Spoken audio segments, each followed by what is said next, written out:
Hello and welcome to episode 74 of the Bearded Banter the gaming podcast, where, yes, on this video game podcast where we talk about video games, we will in fact be talking about video games on this video game podcast where we talk about video games. I am your host, Shane the Bearded One. With me, I am joined by my son, Josh, once again. How are you doing today, son? Yes. Good to know. And also joining us, making his reappearance after many months, we have our boy Spencer joining us once again. How are you doing today, Spenny boy? I am doing great. I have a delicious Mountain Dew Liberty Brew, which is 50 flavors in one, except you can't. And I'm just happy to be back here on the Bearded Banter Podcast. Yes, podcast. It's been quite a while, actually. It has been quite a while. At work, I work a lot during the summer, so... I don't actually remember the last episode you were on, so I'm going to have to refresh my memory on that later, but it's good to have you back. Costco owns my soul, so, yes, and they will own your soul for as long as you are employed by them, so... That is correct. But, anyway... Welcome back to Bearded Banter. As you can see, my usual co-host, Matt Legion-Rex, is once again missing. I guess he's just dead in the canon now, so... In canon? Yeah, I think... Am I the new co-host? I'm pretty sure Josh is the new co-host at this point, because... Pretty sure Matt died in, like, a freak motorcycle accident. It was, like, really sudden. Yeah, it was pretty sad. But also, like... I think the last thing I heard when he got killed was some guy saying he heard a phone ringing. Yeah, I'm pretty sure that's what I heard, too. Maybe, if we listen hard enough, we might be able to hear it. Wait. We might just be able to hear it. We might hear his murderer. What's that in the distance? What's that? Oh! Do I hear a phone ringing? Did Matt get killed by a sponsor? Do we have a sponsor to start things off today? Yes, we do. Who's our sponsor then, Josh? Tell us. Our sponsor today is a legendary video game creator, Arc System. You mean the renowned fighting game developer from Japan? Who just released Kill la Kill If, the fighting game based on hit anime TV Kill la Kill, today! Wait, what the... Somebody's throwing rocks at my window. Is that another sponsor? Another sponsor! 2 sponsors to start things off! What are the chances? Spencer, tell us who the second sponsor is. The second sponsor is famed Japanese video game company Intel Connect, and they're saying that their story that they put too much emphasis on the Final Fantasy VII remake. Well, that's fine. It looks pretty great, so no worries. How? Oh God! He just got hit by a car. So it's coming. 3 people are coming out of the car. Oh no! What? They're wearing shirts. What's on the shirts? Fire Emblem 3 Houses. What? Yeah. You mean the brand new entry in the Fire Emblem series from Nintendo? And only available on the Switch? Welcome to the podcast, ladies and gentlemen. We have a rip-roaring show here for you today, as you can clearly see. It's going to be a goodie. It's going to be a good one, I can already tell. Yes. So, very fun, very good. So, if you're not familiar with our format, of course, we always start with some general discussion, talk about what games we've been playing, and then we end that off with the discussion question of the week, and then from there we go right into the news, which we have about 13 stories to cover today, but again, we're still pretty post-E3 drought, so nothing super major, but there's some big stuff later on. So, without further delay, let's get right into general discussion. I'm going to start things off with Spencer just because he hasn't been here in a while. So Spencer, what have you been playing lately, if you have been playing anything? I have been playing a couple of games for the Switch and PlayStation 4. Well, why don't you tell us then? For the Switch, I have recently been playing the complete edition of the game This War of Mine. It's a relatively old game. I know of this game, but I have never played it. It's very good, but it is very sad. Basically, the concept of the game is historically it takes place in World War II around the era of the siege of Sarajevo. Sarajevo is in Bosnia, and you take control of a bunch of people, each with specific skills and all that, and you have to survive as long as you can. And at nighttime, you send somebody out there to go to like a neighborhood and try to scavenge for things to kind of build up your house. And you need to make sure that people are fed and they get water, or else they will die. And it's a really, really dreary game based off of a very dreary point in history. And it's very good. I know it sounds weird to say that given the content, but it is actually a really well-made game, and it's really artistically done. A lot of grays and blacks, like not a lot of color. So very, very monotone. It's visual design. Yeah, very good. That's what I've been playing for the Switch, as well as I've been playing Banner Saga.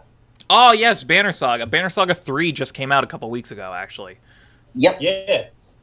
And for the Switch, they have the trilogy, Banner Saga 1, 2, and 3, so I've been playing.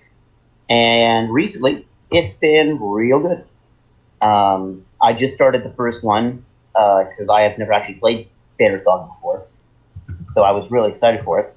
And it's really good. It's a really interesting turn-based RPG. Mm-hmm. And okay, my question, because I'm not... Mm-hmm. I don't know enough about Banner Saga to really know. Is it an RTS or a turn-based RPG? Is it like Final Fantasy, or is it a strategy game? No, it is a turn-based RPG. Okay. But if you defeat all the enemies except for one, you get what's known as, I forget the actual term, but basically you get to take all of their turns, and all of your allies can attack at once, and then they get to attack, and then such and such. So it's kind of like, it is a quote-unquote strategy game, but it's more akin to like Fire Emblem. It's an isometric, top-down, turn-based RPG. Okay. It's very good. And for the PlayStation 4, I have been playing games that weren't made for the PlayStation 4. I know exactly what you're going to talk about. So, I'm going to talk about 3 games, because those are the games that I downloaded for the PS4 that I've been playing recently. First one I'm going to get out of the way is Okage Shadow King. Shadow King. This is the game that has been infamous on our Discord server for months, because Spencer came out of nowhere one day and he's like, fucking, I remember this game from my childhood. It was like where you play it as like a mummy, but I don't know what the name was. I saw my sister play this once as a kid, and I had no idea what it was.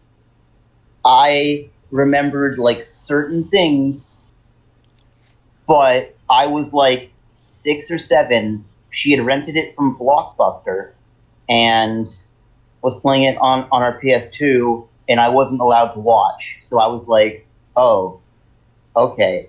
And then I found it one day, and it was like the Plumo goes to the zoo moment, where it was this utmost epiphany, like this cornucopia of emotional just bliss, as I'm like, that's it, that's the game. Those are like the best moments, when you like forget something for like a decade, and then all of a sudden it just comes right back to you. It's like, wait a sec, that's it. It's like, yeah, and it's like it's an immediate thing. You're just like, wait a, oh, that's it. you like remember, you get teleported back to being like 7 years old. And you're just like, that's the game. It's like back when I used to listen when I was younger, when I used to listen to the radio, and like Yes. you would pick up songs on the radio that you really liked, but you had no idea what they were called, so you would try to memorize the lyrics, so you could like look it up later. It's Yeah, like it's like that kind of like euphoria when that hits you. It's a good feeling, dude. It is. And So tell us about Okage Shadow King. Okage Shadow King is a RPG that I'm going to check real quick. I think it was just Sony Computer Entertainment. RPG was not what I was expecting. I thought it was Yeah, like one no. of those like PS2 era 3D platformers. Nope, this is an RPG. This is a turn-based RPG. You take control of a character who you can name anything you want, because it's a JRPG and that's how things work. I'm looking at it right now, and you get to, your first weapon is a stick. Stick, dude. That's a good weapon. It's just a stick, and it has a really interesting system in place where it's like you attack, but it gives you like knowledge and symbols. Yep, it's by Sony Computer Entertainment, and it's something so special. The art style is so unique and special. The character's name is Art, and you travel around, do all that fun stuff. Combat's pretty simple. However, you have a shadow, the titular Shadow King, whose name is Stan. Stan the Shadow King. Okay. Good name. And his ghostly butler, James. Mm-hmm.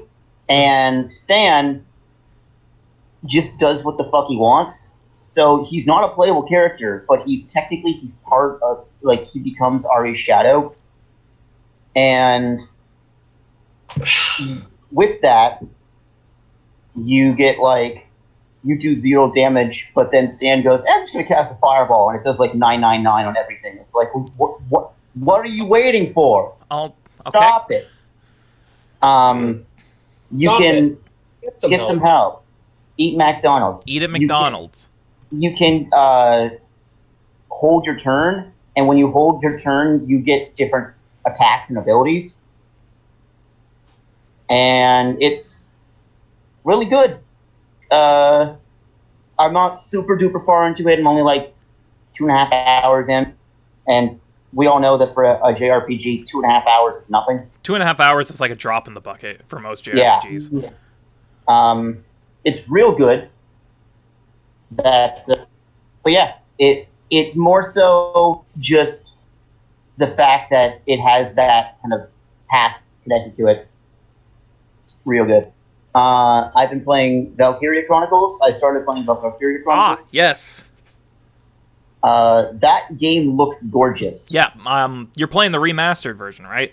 Yes. Yes. I played this a couple years ago on PS4, and it's a good game. I'm not usually into these kind of strategy games, but Valkyria Chronicles is like a special. It's an exception to the rule for me. That lit system is actually really cool. Mm-hmm. And the art style is super like pencil drawn. It's really nice to look at. It's like a weird, almost storybook kind of art style where it's like it's very like papercraft sketchy kind of look, because it's got the watercolor aesthetic, but it looks like everything's just being graphed onto like really old timey paper, and it's like it fits the historical vibe of the game too, which is what I like. It fits the fact that you're just playing in Europe. You're just European. You're just Poland, pretty much. But it's really good, and the gameplay's really good. And having to basically craft a team and like be like, okay, this person hates these kind of people. And if this person is standing on grass, then they're going to be freaked out, and their accuracy is going to go down. So it's like it's kind of put people where they need to go, and it's really interesting to play. And also, you get to control. Tanks are pretty cool. And obviously, I'm playing in English because I have the same thing for anime. If an anime is taking place in what's clearly supposed to be Europe, I prefer to watch it in English, where the names can be pronounced properly. Yeah. And that's no offense to the Japanese, but your names are not meant to, your language isn't meant to pronounce these types of names. But, you heard? Yes? My bad. Death battle. But that death battle was eh. I mean, aren't they all? Oh yeah. True. Depends on who you want to win. But the last game I'm playing is a little indie hit called Beat Cop. And I have heard of this. So basically, the synopsis of Beat Cop is you play as a detective that got framed for the murder and theft of the murder of a senator and theft of like a big special diamond or whatever it is. But basically, you stole it and then killed somebody and you got framed for it. So you get downgraded to being a beat cop, and this takes place in, I think it's 1987 New York, and it's a love letter to the old cop procedurals of the day. And you get a beat, which is a block, sometimes a block and a half. That is basically what your character will go back and forth through the entire game, and your hard-nosed police captain gives you missions that you have to do, like you have to ticket so many cars for their license plates, or ticket so many cars for their brakes, or their tires, or whatever. But you also need to balance different types of people, in which you're in cahoots with the mob that runs out of a pizza place, and you also are dealing with a gang that runs out of a pawn shop. And the mob is Italians, the gang is a lot of African Americans. And you can get offered drugs, you can take bribes, but sometimes people that offer you bribes, if you take them, they are undercover, part of IR. So if you take the bribes, then they're like, yeah, hey, you're taking bribes. Get out. You're fired. Get the fuck out of here. So you have to basically balance all this stuff, because you also need to pay alimony at the end of every month. Yeah, at the end of every month, you have to pay alimony to your ex. So you need to get enough money to pay alimony to her, but also have enough money to live. So it's this kind of balancing act, but also you have the intrigue of the actual story case. But it's all done in this super retro, 8-bit, or not 8-bit, pixel art. That's the word I'm looking for. Can I just say, mm-hmm. This sounds like the pure definition of a Spencer game. I mean, yeah. This is the purest Spencer game I think we've talked about on this show in quite a while. If you want to know what a Spencer game is, a Spencer game involves you doing the same thing over and over and over again, but you have a pretty cool story to go with it. And usually it has to deal with crime or detectives or lawyers or whatever. Some kind of noir aesthetic is all that it takes to reel Spencer in. This. This is The Police 1 and 2. Mm-hmm. Both those games. Papers, Please. Mm-hmm. No Way Out, which you play as a bartender in a post-Brexit England. That's a really good game as well. Like, But listening to you talk about this game, really, the one comparison I was making was This Is the Police. It sounds very similar. it's very similar, except instead of being a police captain and ordering everybody, you're one of those officers. Mm-hmm. And it's surprisingly good. The music is super, like, 80s cop procedural, like, heavy synths and, like drum beats. Spencer Games, you do nothing for, like, 10 plus hours, but you have fun doing nothing. Yeah. You do, like, the most remedial, mundane shit. Well, yeah, like, for God's sakes, one of my favorite games is just stamping paperwork. That's Like, really all that Papers, Please is. Yeah, you just are checking paperwork, and there's something obviously because I'm gonna be a lawyer. I'm gonna specifically copyright and patent. That's my job. My job is just going over paperwork for 8 to 10 hours a day, and then getting a paycheck at the end. But I took up enough time. But I haven't been here in over a month, probably. Mm-hmm. Well over. That's all I've been playing so far. I figured you were going to go on for a while just because you haven't been on. Yeah. But let's move on to Josh. Josh, have you been playing anything other than RuneScape since last time? Yes, actually I have. Have you been playing actual video games? I've been playing 2 actual video games. Whoa! Holy shit! Okay, so the first one is I've been playing a lot, but I play it from time to time. I've been playing GTA 5 again. Oh yes, Okay. GTA 5, a modern classic by today's standards. Yeah, it's a solid game. I will sometimes just hop online and piss around with my friend. That's basically what you do in GTA. At this But what point, I've yeah. been doing recently again is I got back into Monster Hunter. I have noticed more and more frequently on the Discord you have been playing Monster Hunter again. Yeah, you're playing Monhun, which is awesome. So, Monster Hunter, as we know, I used to play a lot. Mm-hmm. Well, I kind of just dropped off, but I got back into it again because I've been playing with a friend lately. And I forgot just how fun this game was and how fun it makes grinding. Mm-hmm. Yeah. Because unlike RuneScape, where grinding is just boring as hell, this game actually makes me enjoy it. It does grinding in a way that just, it's always fun. You can play with other people. There's a whole bunch to do, too. Like, I've got 56 hours and I'm not even at endgame. The thing with Monster Hunter is that no matter what you're doing, it's always engaging. Mhm. Yes.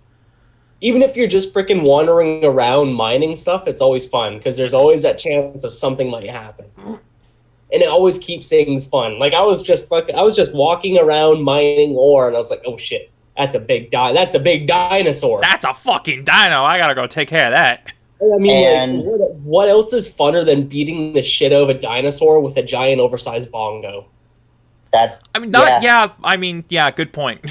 I mean, and into expansion Iceborne, Capcom's adding, I think they said 30 more monsters. Yeah, they're adding like a couple dozen more monsters in And Iceborne. And there's always new monsters. There's always new monsters being released. There's new events coming out all the time. So the game is chock full of content, and it's really fun. And especially as someone who's just been playing a lot of RuneScape, this is a really easy game to just get back into. Mm-hmm. And plus, hunting horns are fucking awesome. Yes, they are. They're my weapon of choice. There's a reason why Monster Hunter World is Capcom's best-selling game to date. Mm-hmm. Yeah. Because okay. So, Monhun World was your first Monhun, right? No, Monster Hunter 3 Ultimate. Tree Ultimate? Okay, so you understand then. Tree Ultimate had, like, well over 100 monsters to fight. Mm-hmm. There was a lot. It was ridiculous. That game had a lot. The issue that people had with Monhun World when it came out was that it only had, like, 20 monsters, which is a lot.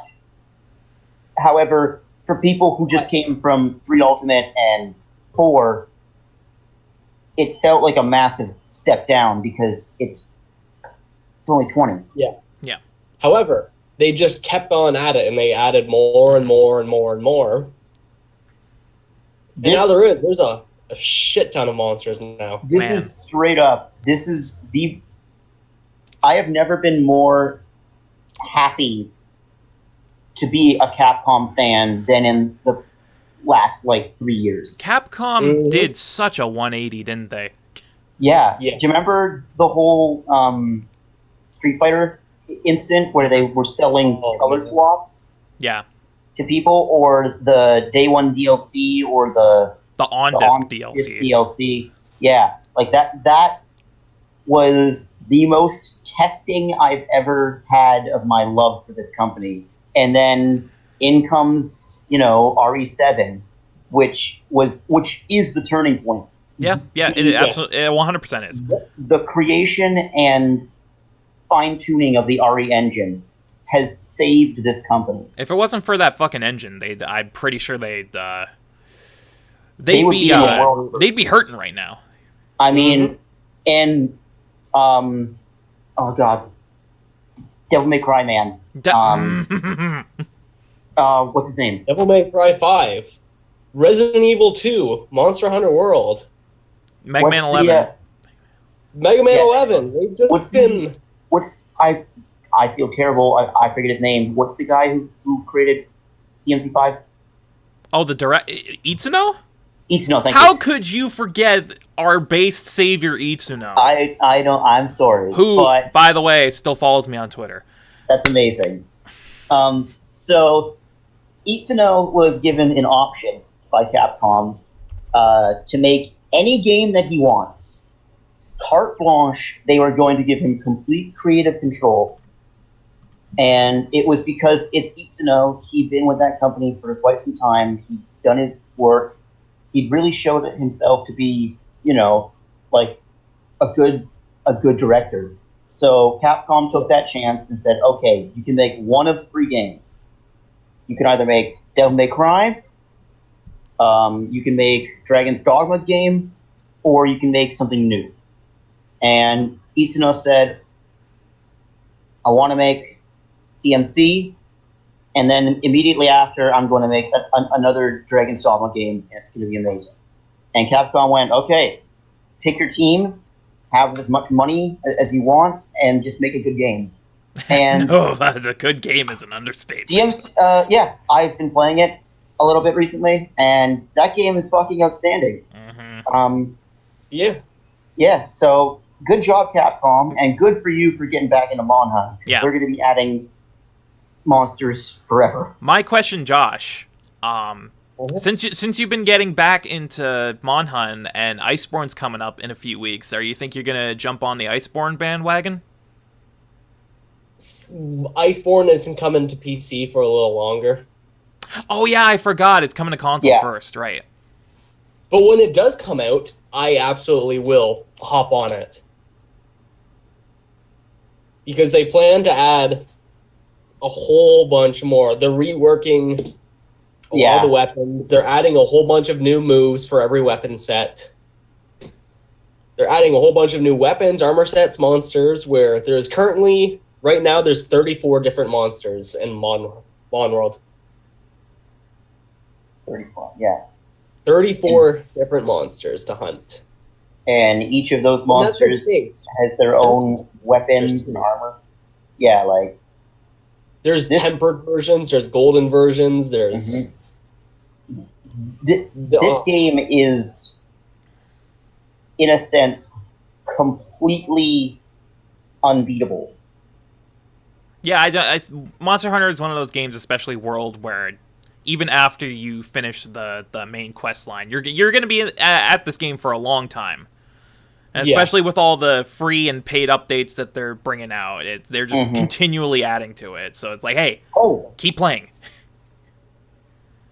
No, you're right, though. Capcom's turning point was Resident Evil 7. Yeah. Because, especially, Marvel vs. Capcom Infinite was... Oh, that was a dip. But then they're like... that was a big oof, but then they're like, hey, guys, what if... They're like, hey, guys, look at this, Resident Evil 7. And I was like, oh. This game And they're like, hey, guys, they're like, "Hey guys, Devil May Cry 5," and everyone's like, "Oh, Oh! And they're like, "Hey guys, Resident Evil 2." Oh! Hey guys, you remember your favorite Monster Hunter? Oh! And then Capcom restored its place as one of the best fucking. I'm actually it's so weird how full circle we've come, but we've gotten back to the point where no matter what they announce next, whatever their next big game is, I am 100% on board for it. Yeah. And like 5 years ago, I wouldn't be saying that. No, 5 years ago would be like just after RE6, I believe. Resident a couple Evil years 6 after. was, A couple years after. And Resident Evil 6 was Resident No. Evil 6 is a good game if you don't consider it a Resident Evil game. okay. Also, if it doesn't brick your PS3. That's true. Wonder what does brick your PS4 though? Anthem. Ha. Anyway, anything else you want to talk about, Josh? Uno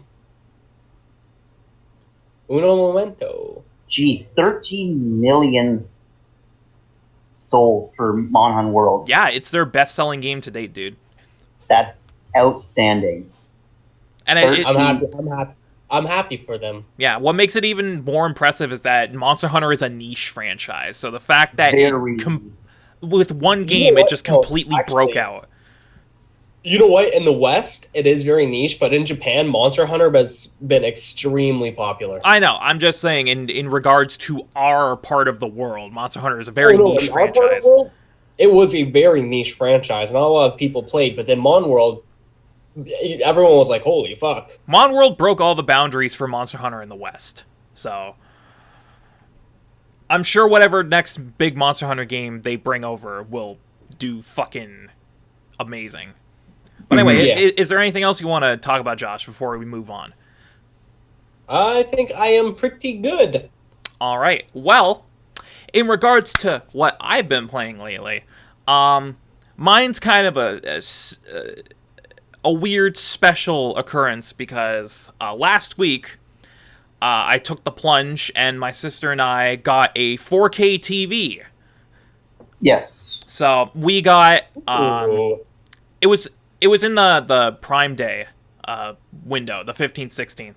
We got a 4K 43-inch Ultra HD HDR LED TV. We got it for super cheap. It was like $250 at Best Buy. So we snatched that shit up.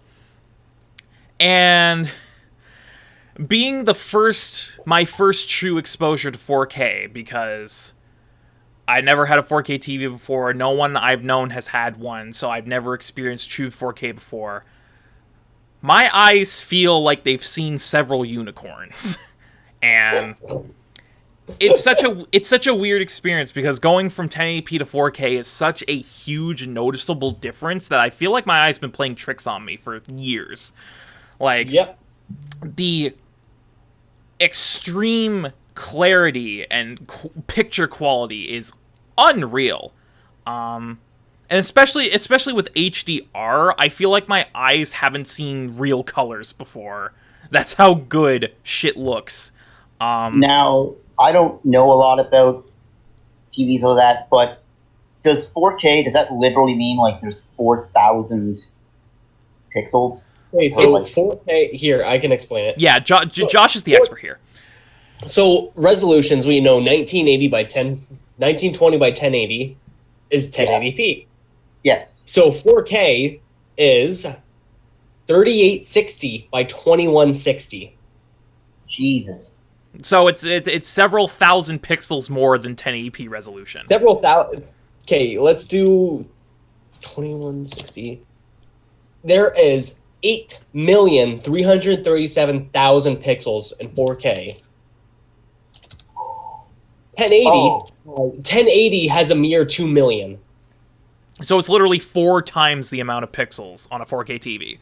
Wow. And that's the reason why it's called 4K, because it's 4 times And then 1440 is 2160 by 1440p, which is 2000. So if you've ever been playing something on a 1080p TV where it looks super clear, but when you get closer to the screen, you can see the jaggies and the pixels start to come out.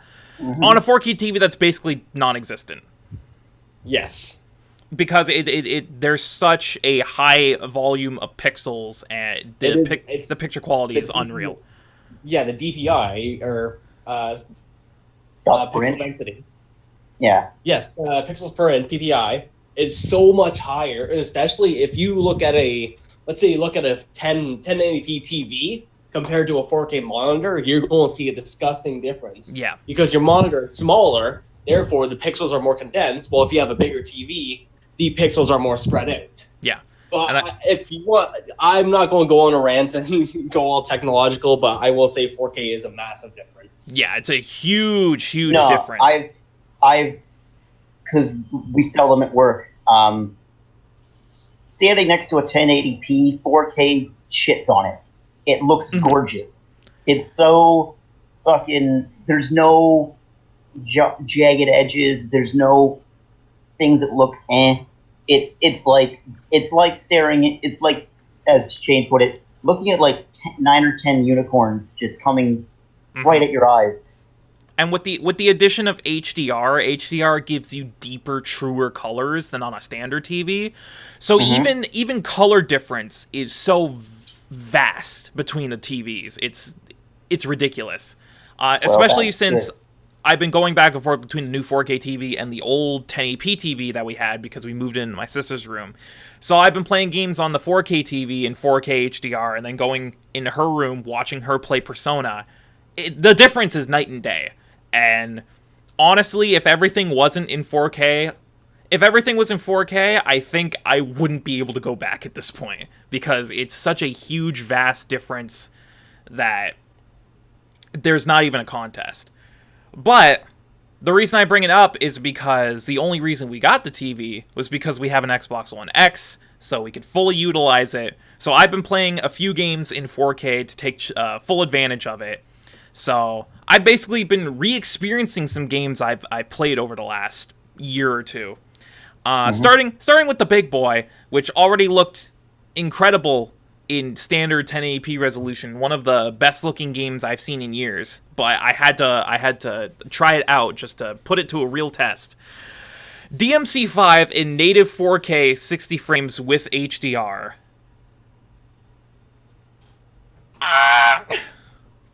That's all I... Looks pretty good, doesn't it? That's all I really have to say. DMC5 is one of those games that it looks amazing regardless of what display it's on, but the added clarity, pixel count with the HDR to give it more color, it's night and day. Like, I'm re-experiencing this game what feels like for the first time. Because even in the starting prologue area in the Clyfoth, everything looks so much different. Like, the character models look even smoother and clearer than they did before. There's little environmental details that I didn't even notice before. Like, in the Clyfoth, in the opening area, it seems really dark, like almost like a blackish gray area. But with the higher resolution in the HDR, it's actually like a really deep purple that I didn't notice before, because I didn't notice before until I had the added clarity. And there's like little particle effects in the environment, and there's just so many little details that I'm noticing for the first time. It feels like I'm playing the game for the first time again. And how does our Woohoo Pizza Man look in 4K? Our Woohoo I can see every individual stubble on his chin. That's what I like to hear. Yeah. Woohoo Pizza. And of course, the game plays as good as it always did. The high 60 frames, it's just as responsive as it's always been. But with the added visual fidelity, it's... Anyway, I could go on and on, but I'm going to move on.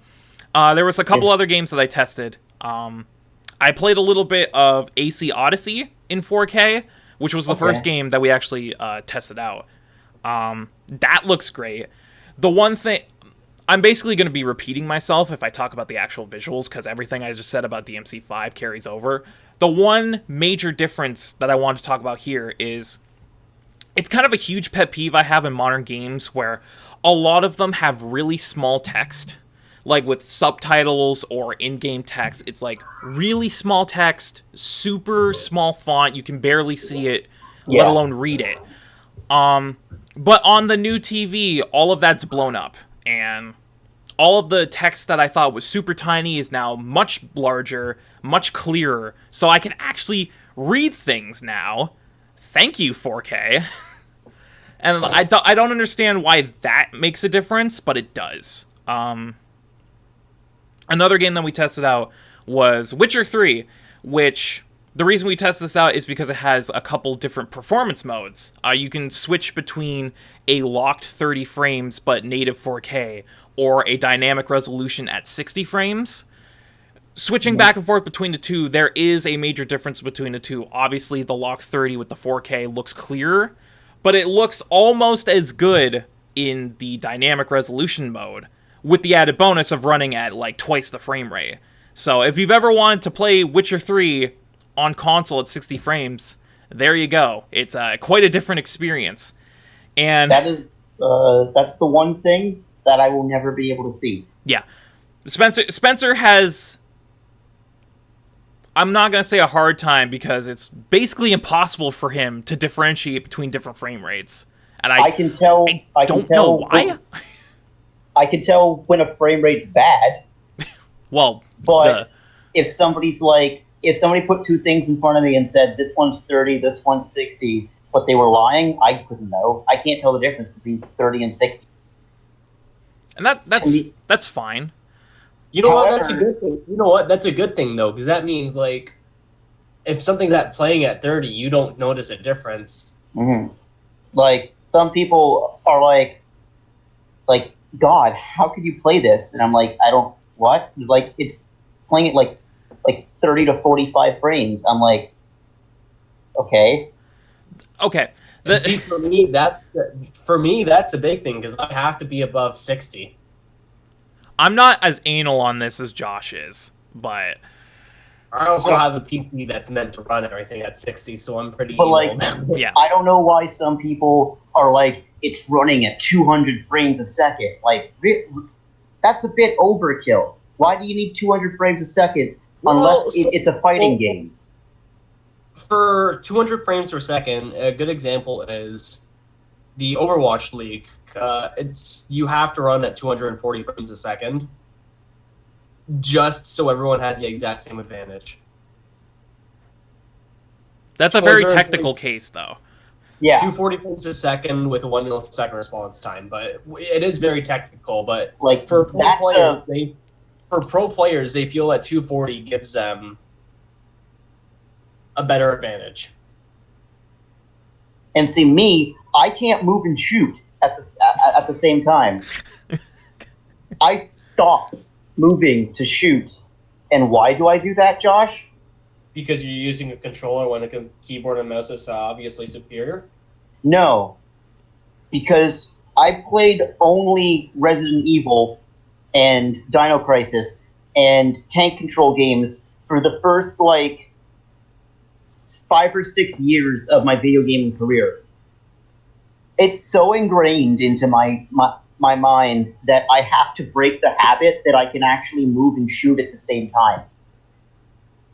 I mean, yeah, that makes sense. I guess, yeah. Me playing Call of Duty is the funniest thing in the world, because I'll be running and you'll just see me stop and then shoot and then continue running again. It's like, I wonder why my KD's so bad. Well, I wonder. But the last game I tested on the 4K TV, which in and of itself sounds like a joke, but I swear to God, this is 100% real. Microsoft announced at E3 that they were discontinuing backwards compatibility so they could focus on the Scarlett, making it fully backwards compatible. So they released the last update, backwards compatible titles, but also 1X enhancements for certain titles. And I shit you not, this was, of all the games they chose, this is one that they gave the 1X treatment, 4K HDR, Banjo-Kazooie. Banjo Banjo-Kazooie the 4K the HDR 60 frames. The Nintendo 64 game from 1998 now runs in 4K resolution. Hell yeah!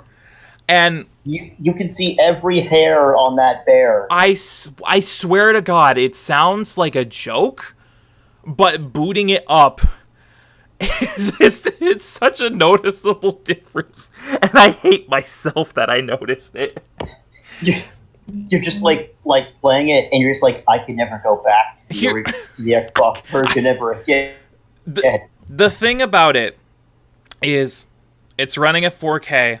It somehow takes those old-ass N64 models and makes them even smoother than the remastering did 10 years ago. So they're super smoothed out, no pixels whatsoever. The only issue with that, though, is that textures look like utter ass. Oh, yeah. Like, running at that high of a resolution for a game that came out 21 years ago, the character models look phenomenal, but all of the textures in the environment looks like someone literally slapped a JPEG on the ground and called it a day. It's so weird that there's, like, certain moments where, like, a graphical upgrade is a downgrade to some parts. Like, when they did, like, the HD remaster of Silent Hill 2. Yeah. And it's like, you were never supposed to see past the fog. Now you do, because there's no fog anymore. Yeah, we took the fog out of Silent Hill. What do you think? You like it? You good? No? Do you want a new game about this? With there's no fog? And we also got rid of the voice acting? We don't talk about that HD collection. It's so bad. But yeah, I totally thought this was, like, stupid, and then I did it with Banjo, and I'm like, huh, I can't believe it. It's like, the character models look so good, but those textures, ooh, oh boy. But that's all I have to talk about with the 4K thing. I really put it through the ringer. Everything looks great. It even has an upscaler in it, so things that aren't 4K are brought to near 4K, and it makes a huge difference even on things that are just 1080p. But I have a couple more games that I want to talk about that I actually played outside of the whole 4K testing thing. Here's one that I saw on Game Pass that I've wanted to play for a while, so I decided to download and give it a try. Bridge Constructor Portal. I'm sorry, what? Bridge Constructor Portal. Stop. So is it like Bridge Constructor mixed with the game Portal? You have violated the law. It's 100% that. Okay. I'm not going to say that it's Portal 3 or anything, but it might as well be, given Valve's track record, because it's the closest thing we're going to get to a new Portal game. So if you played Bridge Constructor, you know what it is. You need to build bridges and structures to get certain things across obstacle courses. In this case, it's set in Aperture Science Labs. You have to construct bridges and structures to get Aperture Science testing vehicles from one side of a room to another. And, of course, as you go on, the chambers get more complex. They throw portals into the mix, so you have to create bridges across different rooms with different portals and things like that. The entire name of the game is Structure, because if you build a bridge that's very flimsy, that shit's going to break. So you have to anchor it to certain points or build the structure in a certain way where it can hold itself. Use a whole bunch of triangles. Yeah, whole bunch of triangles. And of course there's the portal twist in there. So sometimes you have to build a bridge between a gap that leads the car to one portal that takes them to another room. Sometimes it launches them because of momentum, and you have to build structures that either catch them or help them progress. In that sense, it's very strategy based, because you have to view the landscape, figure out where you have to put things, and then build the right structures in order for you to progress. And actually, it's very fun. And the Portal coat of paint means that not only do we get the aesthetics of Aperture Science, but we also get GLaDOS, who is fully voice acted, all new dialogue, completely new from the ground up, and she's just as great as she's always been. Hearing her berate you as I you... would say super snarky. Yeah, hearing her berate you as you build shitty bridges that kill people is the best. So yeah, it's a very fun game, a lot funner than I was expecting it. I'm only about 10 levels in out of the 60 or 70 that are in the game, so I'm just starting, but it's a very fun game. Yeah. Yeah. That's a good amount. 67 levels? Yeah. And then the last thing I have to talk about before we get into our discussion question is something that we're going to bring up later on. Yes. It's currently running, so if you want to go play it, here's your chance. I played the Gears 5 beta, otherwise known as the Gears 5 tech test. I have a PC. Oh, okay. Excuse me, what did you say? I said I have a PC. Yeah, and you can play it on PC. I've never played Gears of War. God damn it, Josh! Every time we talk about Gears of War, shut up. Never played Gears of War. But anyway, so I partook in the Gears 5 tech test last weekend. I put a whole thread of my opinions on the thing on Twitter, which I'm actually going to move over to our handy dandy news vision over here so I can bring it up. Wow, we have new visuals. Mm-hmm. Gears 5 is the best game that does absolutely nothing new. I think that was the most apt description I've ever heard, where it's like, this game's great. It runs great. It looks great. It sounds great. It does nothing new whatsoever. Gears 5 looks incredible, sounds amazing, plays like a dream, and yet it does nothing to differentiate itself from the rest of the series or evolve its formula in any meaningful way whatsoever. The only new thing, and I don't even know if it's new because I'm not sure if it was in any of the other games, is that there's some kind of... It's either a class or a power-up you can get. It's like super melee. It turns your character into a heavy melee dude with this big hammer that sends out shockwaves. And again, I don't even know if that's new because I haven't played a Gears game in a while. That sounds new to me, but I haven't played one since 3. So. But if it is new, that's the only thing new I saw. However, the 3 matches that I played on Sunday night were the most fun I've had playing an online multiplayer game in a long time. So, even though it does nothing new, the multiplayer is quality as it's always been. But again, it does nothing new. What I'm most interested in with this game is the new campaign and that new escape mode that they showed off at E3. Because out of everything in this game, that's where I'm seeing some big new directions being taken. Specifically with the campaign, because they're focusing on the character of Kate and her splitting psyche. Yeah. So yeah, the new direction they're taking with the campaign and the new escape mode, the 3-player co-op kind of horde mode, not really. That's what I'm excited to see, because that's where I'm seeing them taking risks. The multiplayer, on the other hand, is basically the same as it's always been, but it's super fun, so I can't really say much there. But Shane, what about the Terminator? I mean, yes. So yeah, I'm still... The year of Terminator. So yeah, I'm still pretty excited for Gears 5. I'm going to play it. I'm going to enjoy it a lot, even if it is really nothing new. But the fun multiplayer and the new modes, plus the direction they're going with the campaign, means that things are shaping up pretty damn well so far. And I can't stress this enough, the beta actually worked. And I cannot stress that enough, because it seems nowadays whenever a developer or a company has a beta, it never goes smoothly. So, kudos to Microsoft, kudos to the Coalition for actually having a beta that fucking worked. It's almost like a beta is supposed to be one step before the finished game. Yes. Call it an alpha or a tech demo. But if it's a beta, we expect a certain level of polish. Mm-hmm. Yes. So thank God it actually worked, so kudos to them. Oh. But in the meantime, that's all I have to talk about in terms of games I've been playing. So we're going to move right along before we get into news to our discussion question of the week, which I don't think... I'm not sure if Spencer has been around for this. Yes, this is new for him. Okay, so if you're not familiar with this, this is something I did way back in the day when Banter first started. I would have either one or several discussion questions relating to the gaming industry that I would pose to the group, and we would briefly discuss them. So the question this week is...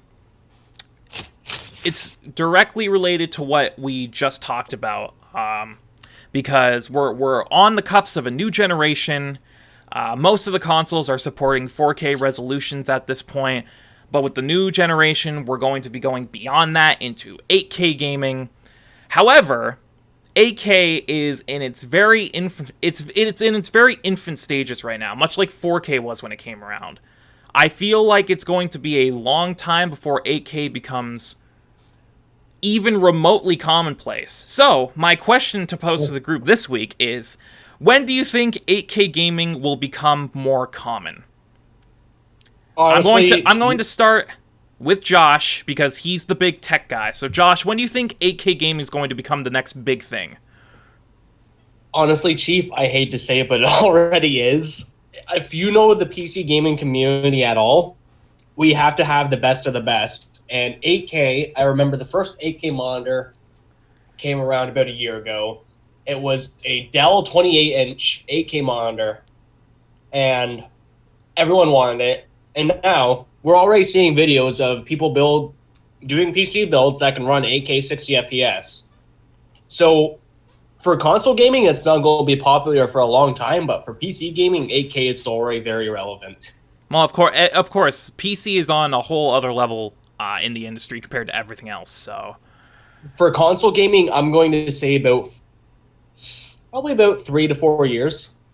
Well, the reason I bring it up is because the next generation of consoles will be supporting 8K, but the problem with that is that 8K televisions, to take advantage of it, are very scarce right now. So, I'm gonna bring this over to Spencer. Spencer, when do you think? I know you're not the big tech guy. You don't really care about these kinds of things. But when do you think 8K gaming is going to become more commonplace, either in console, PC, or just the industry in general? Well, what I want to draw a very distinct difference between commonplace and viable, because as Josh has put, at least in the PC circle, 8K is pretty commonplace. You can make stuff, they sell monitors. However, console-wise, we can't really just plug it into a 8K monitor and have a day. It has to be viable to the people that play it. And 8K, 16K, PC people might have that a year plus before console people have it. But the big thing is that the console market is a market for a reason. Mm-hmm. And it's a big market. And it's not financially viable to these people to go out and get 8K when now 4K is the most financially viable right now. So commonplace in the PC, I give it I give it maybe a year to be truly commonplace where everybody knows somebody that has at least an 8K monitor. I give it a year to a year and a half. Console-wise, I give it maybe 5 years to be truly commonplace where you can actually afford an 8K TV on sale and not it be well over $3,000-$4,000. Mm-hmm. Because here's the thing, though, 4K is still expensive. Yeah, no, trust me. If you want a big 4K TV, like the biggest TV that we sell at Costco, it's over $9,000. It's over $9,000.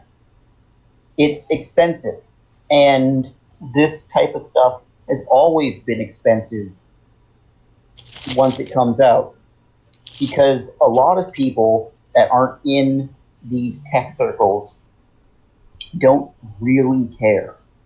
Like, if I'm watching TV or if I'm watching YouTube or whatever, even though I am kind of bad because I'm not the best at noticing, like, I can tell a difference between 4K and 1080p, and I can tell a difference between 4K with the HDR and all that stuff. That I can tell a difference. But it becomes a idea of it has to be commonplace so that everybody can afford and have one. So 4K isn't really commonplace at this point. It's just exactly that was my whole argument here, is because 4K is much more commonplace now than it was like 5-10 years ago. But 4K first started, I think it was either 2012 or 2013. So at the cusp of the new generation for the Xbox One and PS4, and everyone was like, is it going to be able to run? And then around 2014 to 2015, 4K for PC became commonplace because technology advanced so fast enough where it could actually run 4K without having to spend like $2,000-$3,000 on your computer. You could build a 4K PC for $1,000. Mm-hmm. But like, and then obviously this year, 4K. I'd say this year, 4K for console is when it became commonplace now. So if you do that, it's been 6 years since 4K came out till it became commonplace. So in 5 years from now, it should be about 6 years since 8K came out, and it should be more commonplace in the console market. The main difference between PC and console is that you can build a PC. You can't really build a console. What's in the console is in the console. And unless you have a distinct knowledge on it, you can't just take the stuff out and put new stuff in. The difference between the PC market and the console market is the PC market is willing to spend a lot more money to get the better stuff. Oh, I think the console market is starting to catch up with them at this point. They are. Depending on the person.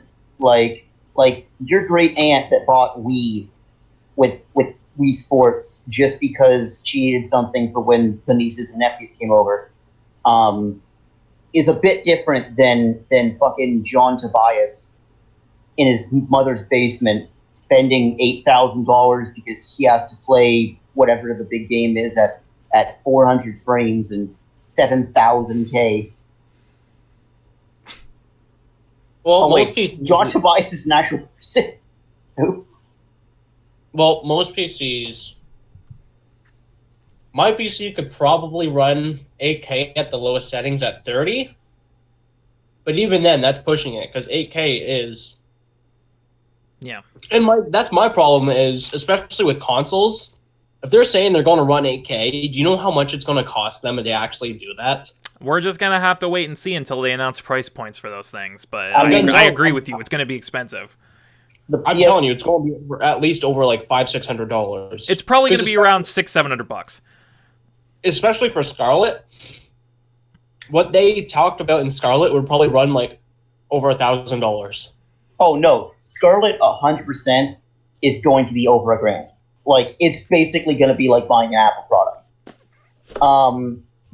The PS5 is usually, it's like $100 less than the top end Xbox. It's just how it's always been. Like the PS2. I'm sorry, but that ruins the entire point of a console. Because a console is supposed to be an affordable option to play games. Yes. Well, the PC is what you do if you... PC can be affordable too. But I don't want to go on rant about that, because I would spend hours just talking about it. That's definitely not what the question was, guys. Yeah, but to be truly commonplace, I mean, considering 4K isn't commonplace and 1080p is now fully commonplace, we're going to be waiting quite some time. And knowing the video game market and the industry, they're going to be pushing 12K or 16K by that point. And it's like, stop trying to push this stuff, okay? A lot of people that buy, like, it depends on the console itself. Like, the Switch, for what it does, it's a pretty powerful little console. But people that usually buy Nintendo consoles are not MLG pro gamers. people that argue about what's better, the Xbox One or the PS4. They're both good in their own ways. Yes. Let people have things. Let people have fun. And if people want to spend the money to get 8K before everybody else, then they're going to spend that money. But it's not financially viable to become commonplace in the mass market that's going to be purchasing these consoles. The main reason why I got a PC is because I prefer mouse and keyboard over controller. Anyway. Sorry.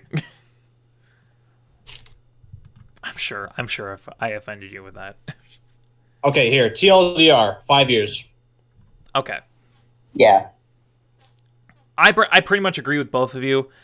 Of course, the PC market is on, like I said, a completely different level than the console market. Of course, they're going to have the big new thing much more viable, much sooner.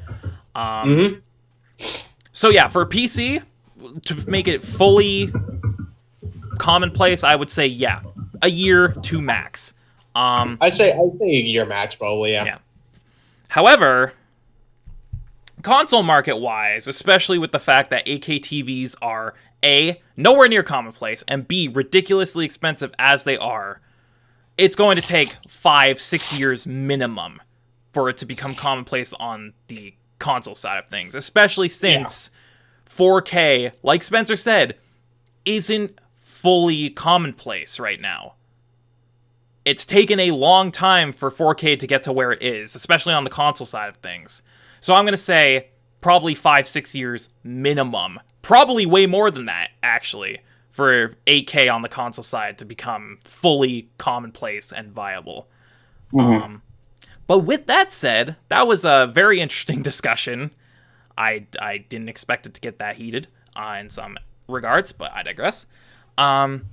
With that said, though, that fully... right. I'd appreciate it if you didn't interrupt me, Spencer. Oh. But with that said, that wraps up our discussion. So, let's go. Spencer?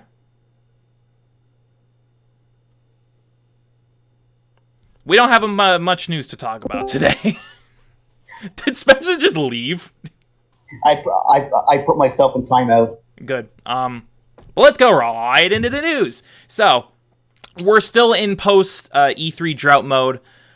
We do have about 13 stories to cover today, but again, super small stuff for the most part, other than a couple big things near the end.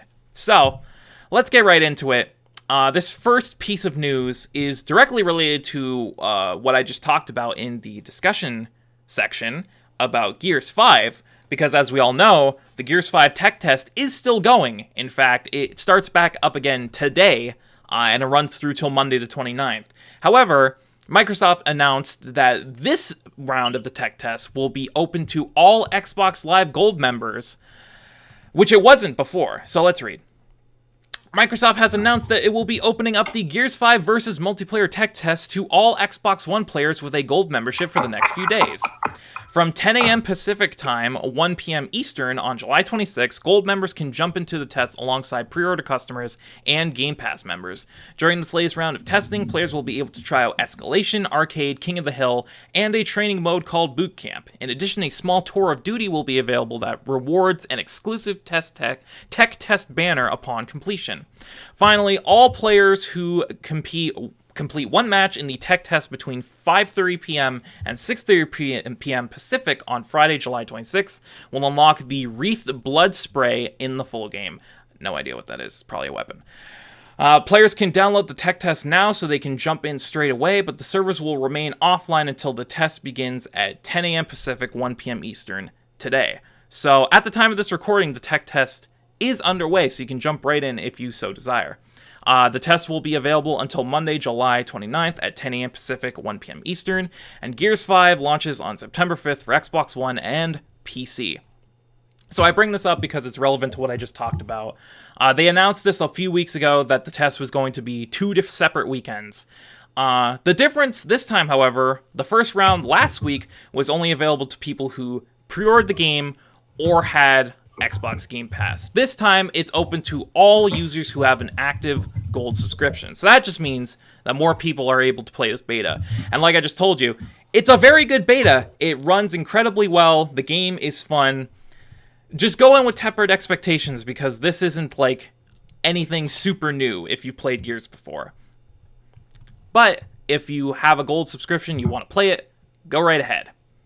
Moving on, we have about 4 separate release date stories that we're going to cover right now. Starting with arguably the biggest one, Luigi's Mansion 3's release date has finally been revealed, which was the one thing that I thought was weird at E3, but we now have confirmation when this game is arriving. So let's read.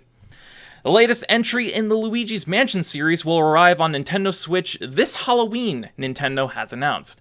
The upcoming game sees Luigi, Mario, and friends head on a dream vacation to the luxurious Last Resort Hotel. However, things take a turn for the worse when King Boo reveals that it was a trap and captures Mario and his friends. This leaves it up to Luigi to work his way through the various floors of the hotel to save his friends. As you can see, this tweet from Nintendo of America, when Luigi's friends go missing on vacation, it's up to our reluctant hero to save them from the ghosts in the Last Resort Hotel. Join forces with Luigi, slam ghosts, and prepare for a spooky treat when Luigi's Mansion 3 arrives to Nintendo Switch on October 31st. I miss the old Luigi's Mansions. I miss Luigi's Mansion 1. That was the best one. Yeah. To help Luigi out in his mission, the cowardly hero has access to an upgraded poltergust goo that can slam ghosts and summon Luigi, an all-green doppelganger of Luigi that can help him solve puzzles and get around obstacles. Luigi's Mansion 3 hits Nintendo Switch on October 31st. So, perfect release date, if I might say. Like, I'm pretty sure all of us were expecting this game to launch sometime around Halloween, but for them to go so far out of their way to have it launch on Halloween itself, that completely goes against their normal release schedule, because Halloween is on a Thursday this year. Games never come out on Thursday. So, kudos to Nintendo for... I'm gonna be real. I don't like it. They got rid of the whole dark nature of Luigi's Mansion. It's not what the story was about, Josh. You can voice your opinion if you so desire, but we were just talking about the release date.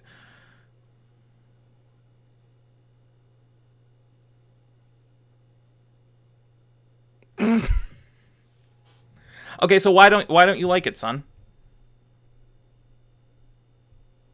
Oh. I see. Yes.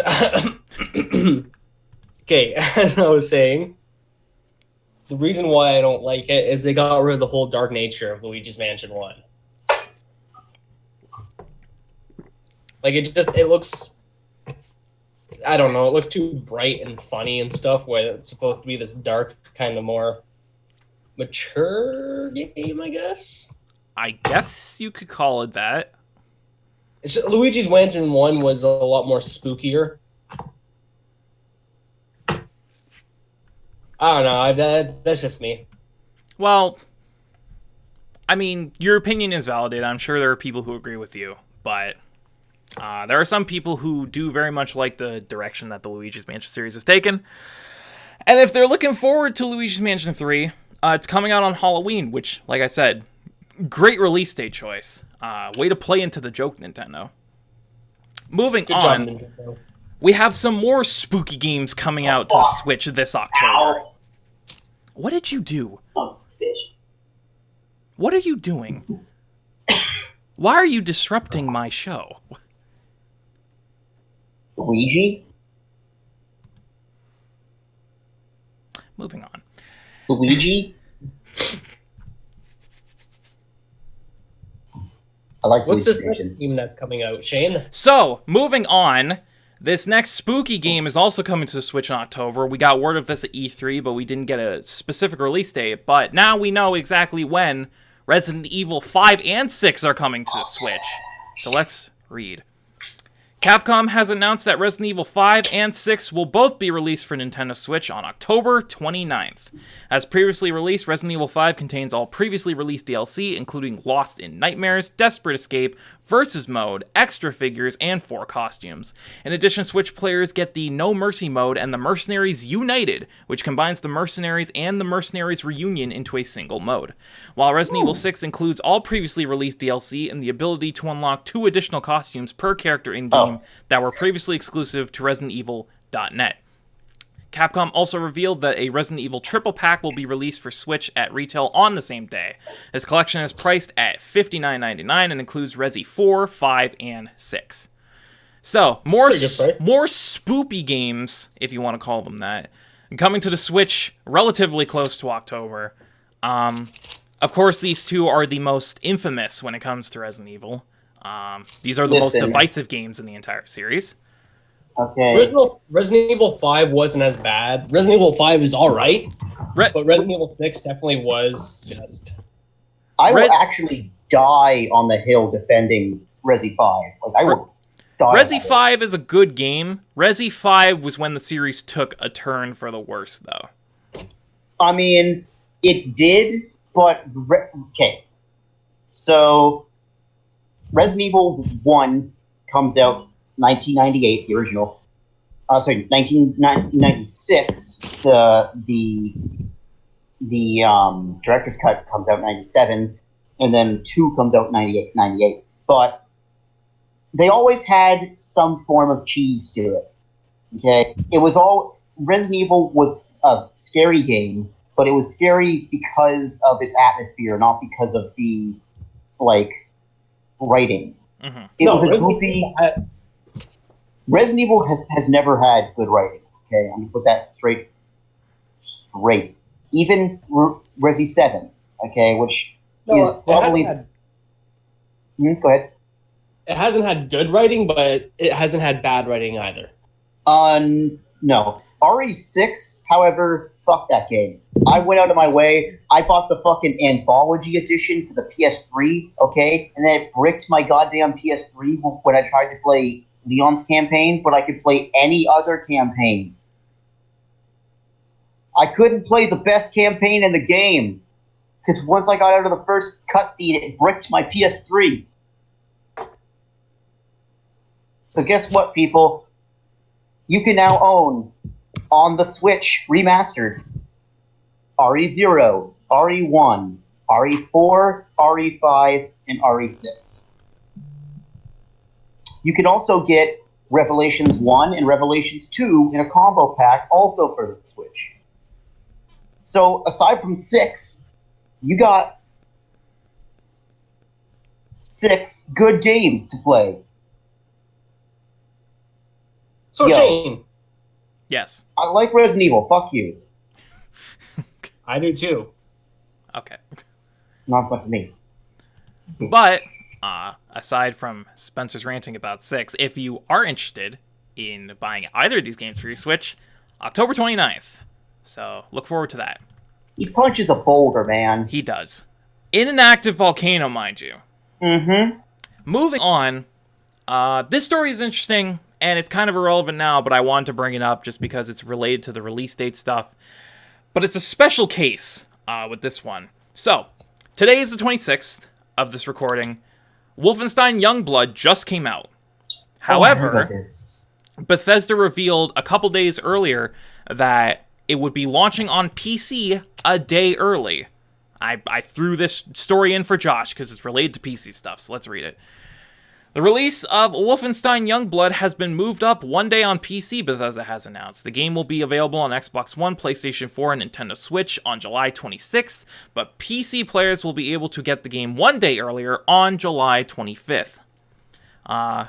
Wolfenstein Youngblood is set 19 years after the events of Wolfenstein 2 and sees BJ Blazkowicz's twin daughters Jess and Soph Blazkowicz heading out on a mission to locate their father after he's gone missing in Nazi-occupied Paris. So I threw this in here because it's small, and at this point it's irrelevant because that was yesterday, but it's still interesting to see. So yeah, if you were looking forward to this game and have a PC, you can already play it. You could play it yesterday, actually. Yes. I just find that really interesting how they decided to release it a day early on PC. We've been getting more and more of these stories recently, actually, where games have been releasing early on PC. So I just thought I would throw this in here because I found it to be an interesting development. But if you were looking forward to this game, it is now available on all platforms, so that's great.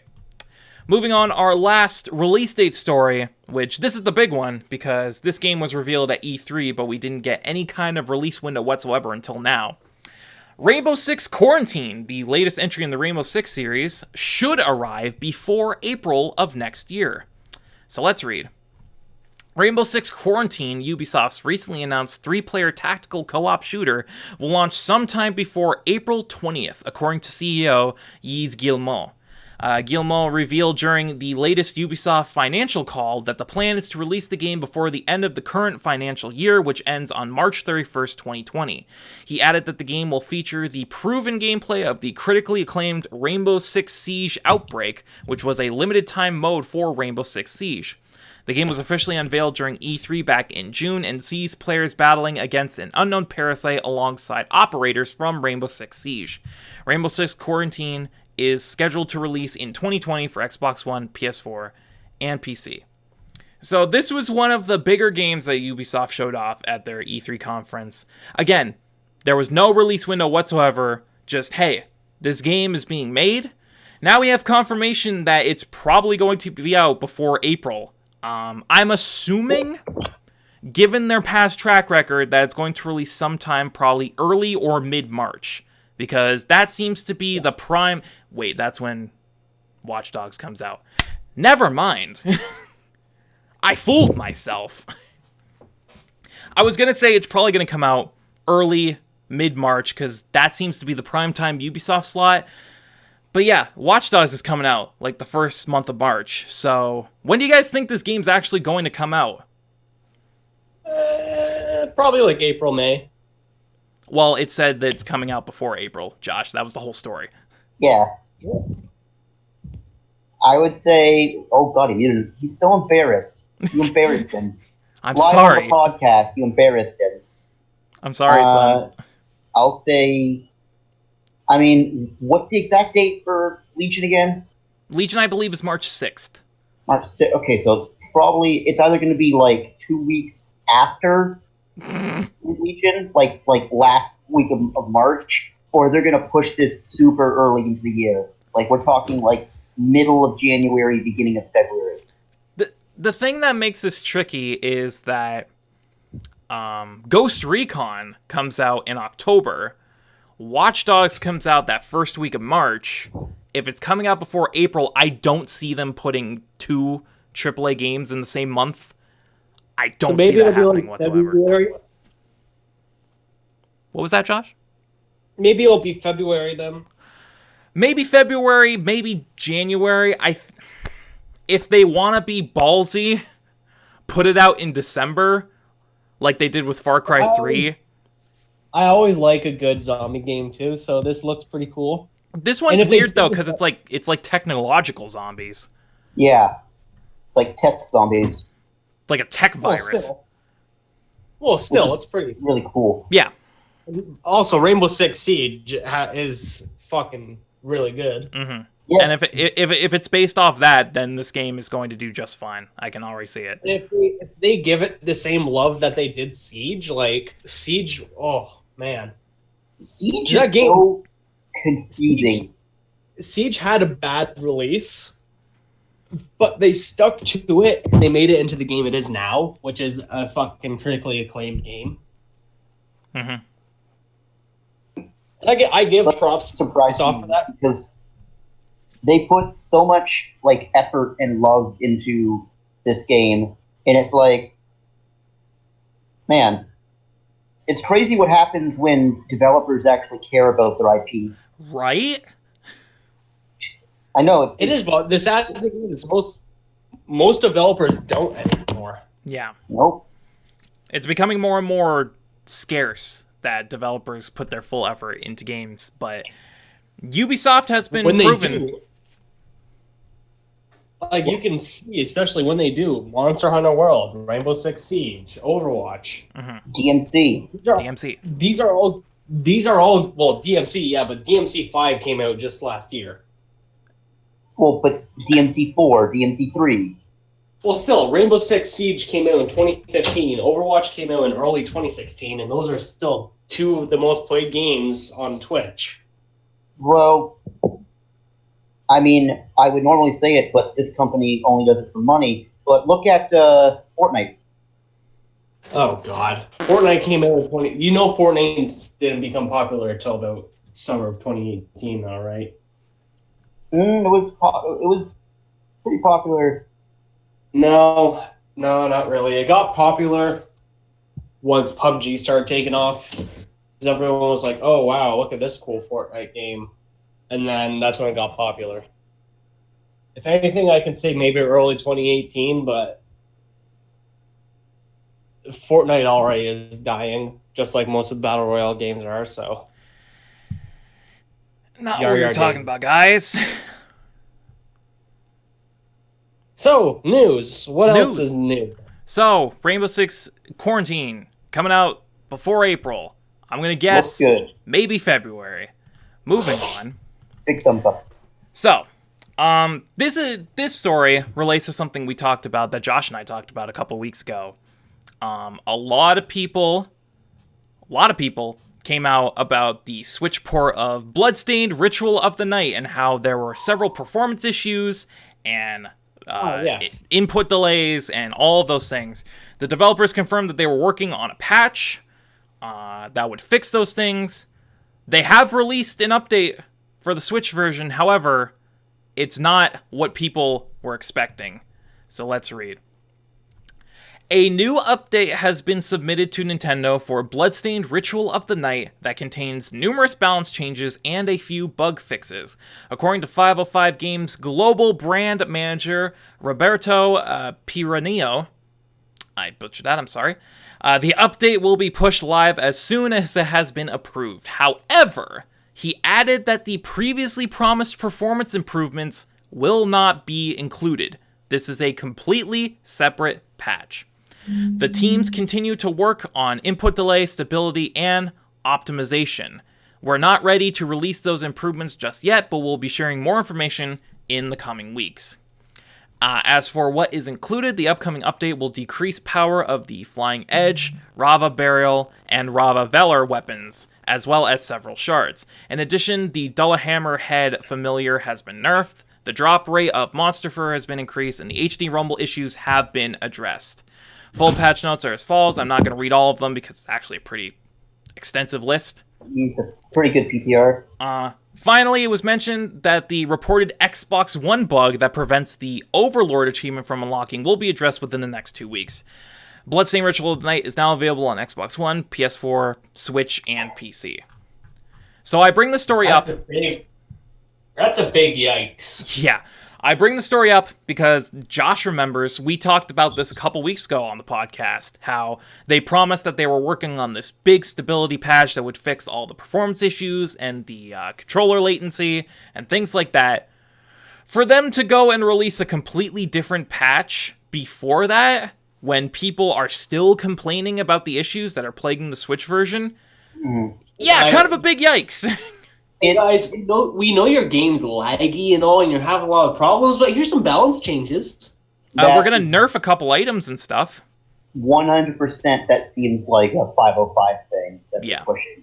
Because I've seen a full Let's Play of it, because I don't actually own the game yet. But this game's fucking really, really good. Mm-hmm. Like, it's really good. Like, and outside of the problems I've heard of the Switch version, I've heard nothing but good things about this game.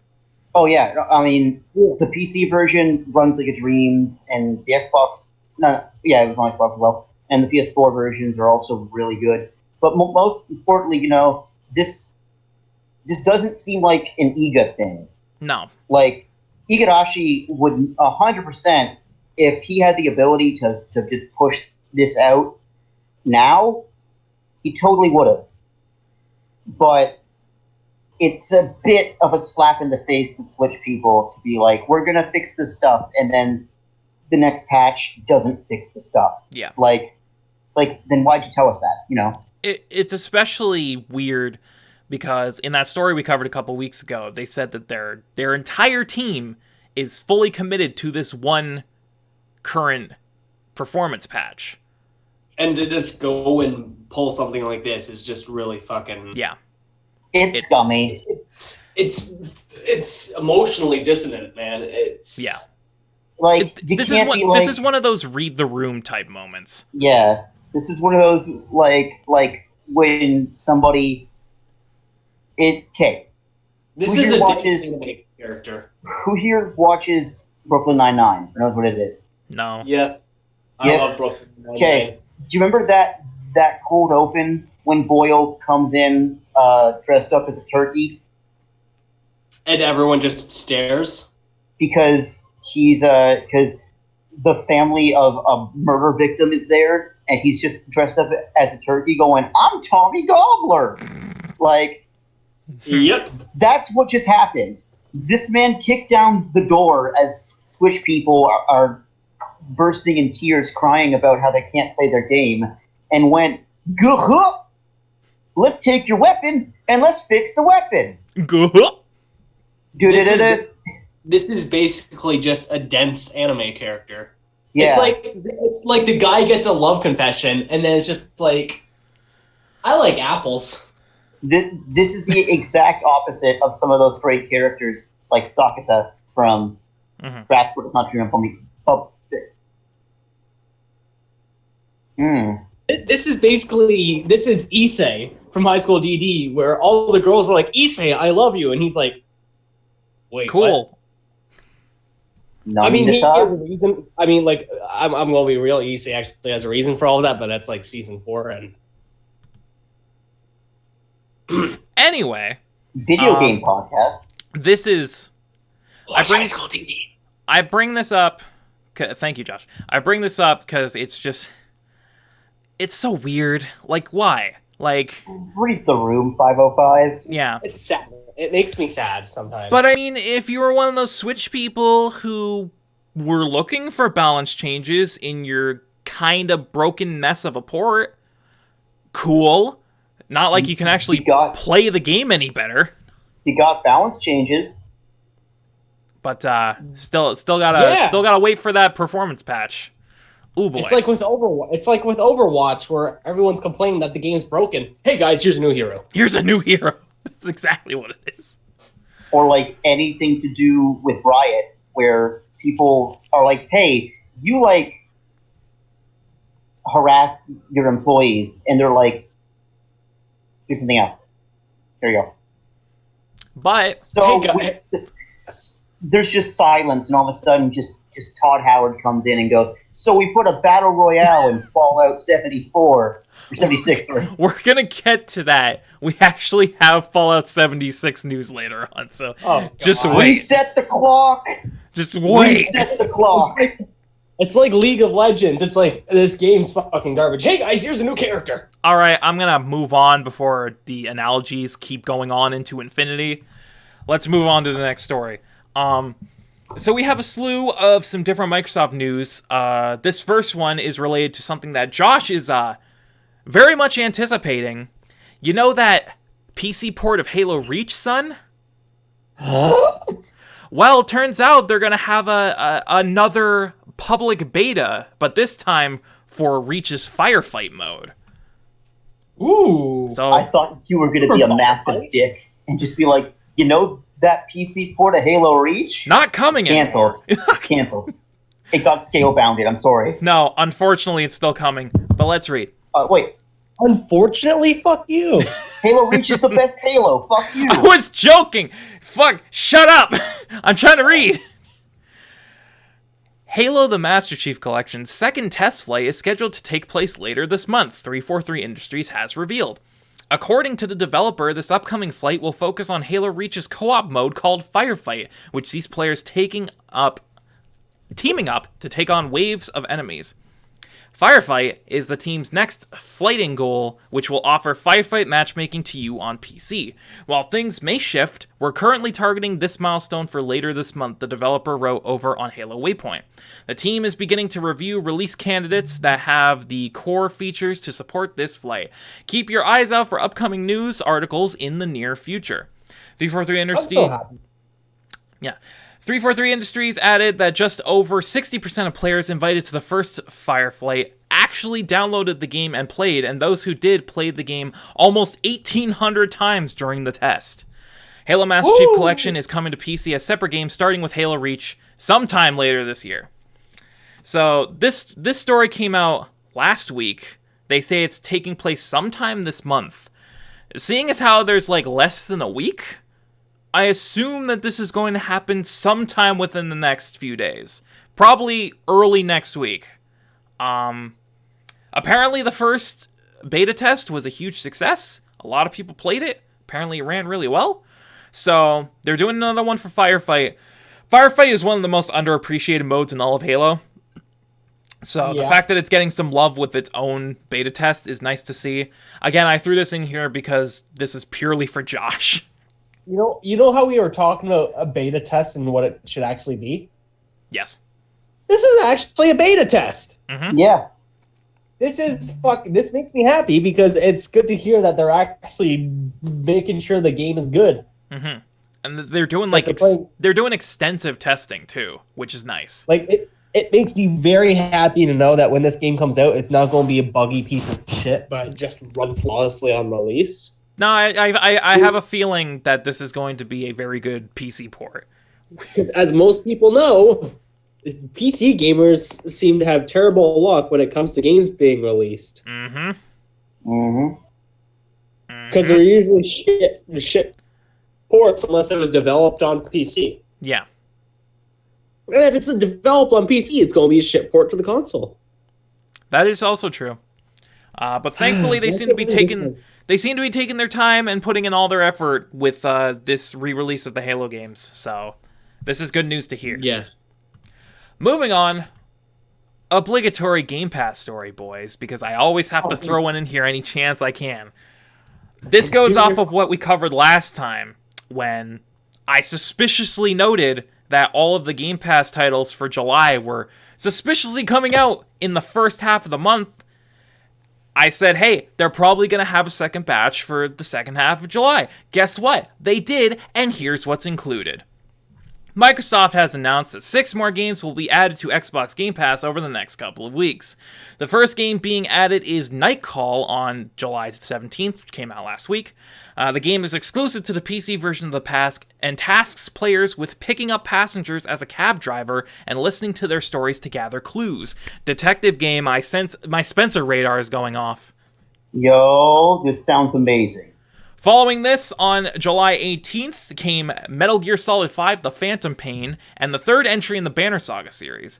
Metal Gear Solid 5 will only be available on Xbox One, while the Banner Saga 3 is included in both the PC and Xbox One versions of the pass. The final batch, which arrived yesterday, July 25th, includes Strategic RPG For the King, Killer Instinct Definitive Edition, which includes all 26 characters, and Resident Evil 4. Resident Evil 4 is exclusive to Game Pass members on console, while For the King and Killer Instinct are available on both PC and Xbox One. Finally, all Xbox Game Pass subscribers on both Xbox One and PC will be granted access to the Gears 5 vs. Tech Test, which is currently running on both Xbox One and PC. Obligatory Game Pass story, I'm sorry. Any chance I can to throw one in there, I can, because I even said it, Josh remembers this. Man, it's weird how all these games are only being released in the first half of the month. I can't imagine what they're going to do for the second half. Maybe they'll have like a special second batch ready. Turns out they did, and it's pretty good all things considered. I mean, MGS5, Resident Evil 4, that new Night Call game on PC sounds pretty dope. So yeah, I'm sorry. I had to talk about it. Moving on. No, so I'm getting hit with sadness right now. Yeah. Why? Yeah. Check the anime chat. I have notifications off because I'm recording, you dipshits. Are you Check recording it. your screen? Yes, I am. That's the whole point of the news section now, Spencer. Okay, well, it's just sad. I'll look at it later when we're not doing a show. I'm just excited because I heard Spencer Game. I heard taxi driver that listens to people and solves crimes, and I'm like, awesome. Mm-hmm. And then RE4, and I'm like, more people play RE4. That's always good. That's always, give me more RE4, just in general. Just, you know what? Fuck it. Give me RE4 2, RE42, Resident Evil 4 2. Just give me Resident Evil. Do the Resident Evil 2 treatment to Resident Evil 4. Make it an annual franchise. It's gonna be about Leon Scott Kennedy in like the 10-ish years between RE4 and RE6. I want to see him go on adventures. I want to see him be terrible with women. I want to see this. And, people that have Game Pass... play Resident Evil 4. I guess. Just play Resident Evil 4. I don't own an Xbox, but, if you have Game Pass, you got some pretty good games this month. So... Yeah. And that's on top of the first batch that came out in the first half, which had Dead Rising 4, Shadow of War, Blazing Chrome. Good month for Game Pass. I haven't played Dead Rising 4 yet, actually. I haven't either, but I heard it's, really good. What, Dead Rising 4? Yeah. Mm-hmm. I've heard mixed. I've heard it's one of the funner ones, and that's all I really care about. But, moving on... I mean, if we're being honest, Dead Rising 2 is the best. Well, duh. Moving on. Yeah.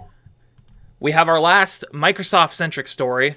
Like I've been saying for the last couple of weeks, we've been in this post-E3 drought where we probably won't be getting any huge major news until Gamescom.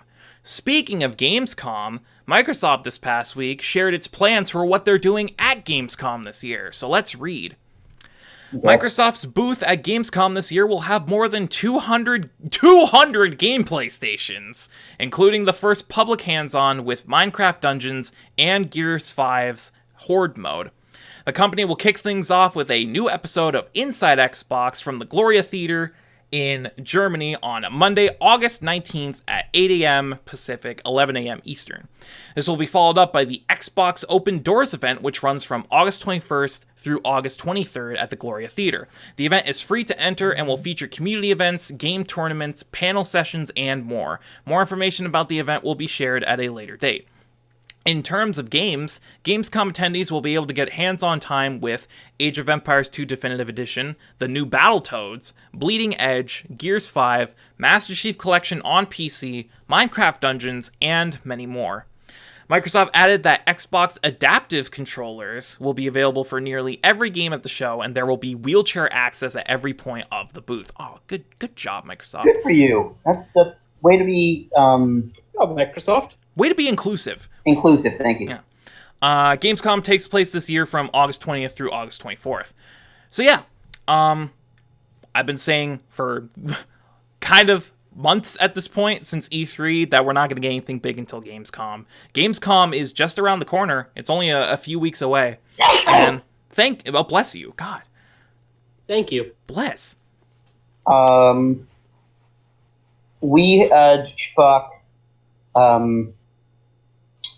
Give me a second. Yeah, is Sony going to be there, or are they being stupid again? I don't being like, know. I have no idea if Sony is going to be present or if they're doing their own thing again. Walks into Gamescom and goes, "Hey, so we didn't do E3," and Gamescom goes, "Yeah," and then Sony goes, "Bye." There's just silence. And then Sony just leaves. Like, hey, our only game coming out this year is Death Stranding. Alright, bye! See you later. But yeah, Microsoft sharing its plans relatively early for Gamescom, seeing as how it's a month away at the time of this news. Good plans. The fact that they're being super inclusive for disabled persons is really nice to see. Like, that kind of warmed my heart as I was reading it. Kudos to them. Microsoft's doing real good right now, both in terms of their console and PC stuff, but also just how inclusive they are for everyone in the community. And it's just really nice to see that they're, after the disaster that was the Xbox One launch, how they're doing a complete 180 right now, whereas Sony seems to be diving off the deep end real fast. But I digress. Gamescom is 3 weeks away at the time of this recording. So once we get to that point, we're sure to have a whole bunch of news to cover on the show. But that is the gist of what Microsoft plans to do at Gamescom this year. Moving on. Speaking of Microsoft has Xbox Game Pass, and you know who else has Xbox Game Pass? Not Ubisoft, because Ubisoft's doing their own Game Pass, and we now have a full list of games that are going to be included in their Uplay Plus subscription service. So, let's read. Ubisoft has revealed the more than 100 games that will be available via its new Uplay Plus subscription service when it launches in September. A few highlights include the Ultimate Edition of The Division 2, Assassin's Creed Odyssey's Ultimate Edition, Far Cry New Dawn's Deluxe Edition, Trial Rising's Gold Edition, and Rainbow Six Siege's Ultimate Edition. There is a full list here, which we will get to momentarily. In addition to the launch titles, Ubisoft plans to add a number of its upcoming games to the service during its first 12 months, including Watch Dogs Legion, Ghost Recon Breakpoint, and Rainbow Six Quarantine. The value of Uplay Plus is that you not only get access to our catalog of more than 100 games and DLC, but you also will be able to enjoy our upcoming releases. Uplay Plus subscribers will be able to play Ghost Recon Breakpoint and Watch Dogs Legion's premium editions. Couple that with the upcoming games like Gods and Monsters and Rainbow Six Quarantine, Uplay Plus is packed with new releases in the first 12 months for only $15 per month. Uplay launches September 3rd for $15 a month on PC. Players who sign up for the service now using their Uplay account can try Uplay Plus for free from September 3rd until September 30th. So I'm going to briefly bring up this list of full games, bringing me to the shitty Ubisoft website. I'm not going to go over all of them because it's basically just their entire catalog of games is being thrown onto this thing. Yeah. It's interesting because we had a story not too long ago that said that Square Enix might be getting into this whole subscription service thing, and there would be like a Ubisoft, there would be like a Square Enix equivalent of Xbox Game Pass or now Uplay Plus. It seems everyone's doing this nowadays, and it's almost like Netflix, but with video games is actually a really good idea. Yeah. And everyone seems to be jumping on that bandwagon, and Ubisoft is here front and center. As I'm going through this list of games that's going to be included, it's pretty much every Ubisoft game you could possibly imagine. Even some of their older stuff, like Might and Magic 4? Wow, okay. Or Might and Magic 9? I can't read Roman numerals, apparently, but like super old PC games that they released way back in the day are being put on this thing too. The Settlers, I don't know what that is, but it looks fucking old as shit. All the Prince of Persia games, all of the Rayman games, The Crew. See, not The Crew, but the Rayman games, what I'm excited about, because Hoodlum Havoc is fucking amazing. Mm-hmm. Speed Busters? That sounds like a Ubisoft game. Shut up, Josh. Just based on the cover, it's like that super 90s, like really shitty CG aesthetic, where they just like slapped a couple models of a car on a cover and then called it a day. Oh god, that's my favorite time. Man, there's just basically any Ubisoft game under the sun is going to be on this thing. So if you like Ubisoft games and you play on PC and you don't mind shilling out $15 a month to play them, go for it. It launches in September. Speedwagon. Thank you, Josh. Oh, okay. It's known as Speed Busters, American Highways, aka Speed Devils. The Dreamcast title. Okay. Yeah, that's a fucking 90s ass racing game. If you pay Ubisoft $15 a month, you can play it, I guess. Okay. But yeah. I just want to ask if this is on the docket. Do you have the Doom Switch news on the docket? No, I do not. What are you talking about? You can now get the original Doom, Doom 2, and Doom 3 on Switch right now. Oh, I didn't know about that. Yeah, they just surprise launched it like 10 a.m. today. So buy those games because they're good. Well, there you go. You can buy the original Doom trilogy on Switch now, I guess. Cool. Hey, Doom 3 gets shit on, but that was a fun game. Okay? I know. But Oh, Discord died on me. cool. Oh! Well, look at the banana. Well, welcome back, I guess. Thanks. This podcast is a mess, isn't it? Yeah. It really is. It's been a mess since the first 2 minutes. Yep. But anyway, so yeah, Uplay Plus is a thing. It launches in September. If you play on PC and you want to play Ubisoft games, they're all on, literally all of them. Every game they've ever made is on this fucking thing. Even the fucking weird Elijah Wood VR game is on here. What was it called again? Transference. That game was good. Yeah. But it was fucking weird. So if you want to shill out $15 a month to play Ubisoft games, you can in September, and it has everything, including new releases at some point. Yeah. The sad part is that's a pretty good deal. Yeah. $15 a month for basically everything that Ubisoft made, including the Rayman stuff and Splinter Cell. Do they have Splinter Cell? Yeah, Splinter Cell. Okay. So it just depends on if you want a service that's entirely Ubisoft. Yeah, like, do you like Ubisoft games? Yes or no? If you like Ubisoft games, then you might like this.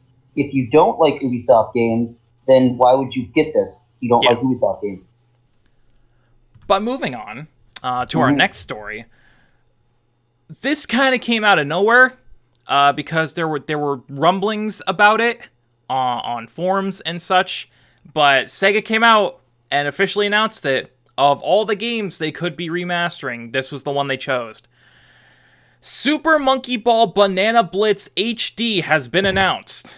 What? Yes, you heard this right. Banana Blitz, the one that was on the Wii that used the balance board. Yeah. It's getting remastered. Why didn't they just remaster the GameCube one, you dumb motherfuckers? Well, let's read and maybe we'll find a reason. Okay. Super Monkey Ball Banana Blitz HD will be coming to Xbox One, PlayStation 4, Nintendo Switch, and PC later this year, Sega has announced. The upcoming remake features updated graphics, optimized controls, online leaderboards, and a new mini-game. I can't pronounce that. Decalathon mode, that's it. Which tasks players with completing 10 mini-games in a row. The game was originally released for the Nintendo Wii in 2006. Did you just try to pronounce decathlon? Yeah, I'm dumb, okay? Leave me alone. Dicalathon? Shut up! I'm so embarrassed. It's okay, just edit that out. Yeah, I'll just edit it out. Just kidding, I won't. Just edit me saying decathlon over when you say decathlete, whatever you said. Super Monkey Ball Banana Blitz HD launches on October 29th for Xbox One, PlayStation 4, and Nintendo Switch. A PC release will follow this winter. So, what the fuck? Why? That's why. This isn't the good one. There are so many good ones. Dude, the one on the GameCube was the best one. Yes. And yes. they chose to remaster the Wii one first. That uses the balance board. Do you think, okay, here's the question. Since it's coming to Switch, do you think it's going to have motion controls as well? Oh, it's 100% going to be gyro controlled. Like, dimes to dollars, it's going to be gyro controlled, or maybe you can switch it to traditional Super Monkey Ball. But the big thing is, how much dual product placement are we going to have? Probably a lot. A lot. Oh, hell yeah. I remember the dual product placement. Probably a ton. It's almost like Dole is a banana company that, like, basically just became famous off of Super Monkey Ball. Yeah, that's all that they're famous for. But Super Monkey Ball. Why this is so weird. Why this one? That's so... Well, you know, here's the thing, though. Dole had to dole out a bunch of money. All right, we're moving on. Don't worry. I got rid of him. Anyway, did you actually fucking kick him? I know. I moved him to gaming. Hang on, let's go check out our boy Josh. Oh no! Oh, he's back. Okay. Oh, die! I moved him back, but I use my admin powers. I can move people to different channels, so I just moved him from podcast to gaming. Good job. Anyway, Monkey Ball Banana Blitz I can't make HD. a joke anymore. Not one that bad. Fuck you. But anyway, Monkey Ball Banana Blitz HD comes out in October. Why? I don't know, but we're moving on. So, I guess you could say people are going bananas for it. all right, we're definitely moving on. So, Kill me. yeah, I will later. So remember, Spencer, What? I mentioned a few minutes ago that Fallout 76 news we have? Yeah. Oh, no. You know how this game has an infamous track record at this point, where every time they patch it, it just becomes more and more broken? Yes. Second verse, same as the first. The newest patch broke everything. You mean the Cool. one? You mean the one that was supposed to bring NPCs and quest lines to Fallout 76? Well, let's read, shall we? This article, I'm stealing from Polygon, even though we're not fans of Polygon here, but I mean, it was the only article I could find on it. So, Fallout 76 players say big new patch is a mess. Bethesda games are known for being buggy at launch, but Fallout 76 is being regularly updated. It should be getting better with time. And sure, the current update makes a number of welcome changes, like improving the experience for new players. But fans also said that the 11th patch, count them, 11, seems to break just as many things as it fixes. Players say they're farming legendary enemies for ages without a single legendary drop. Fans are also reporting that there is now an area in White Springs that will automatically kill you.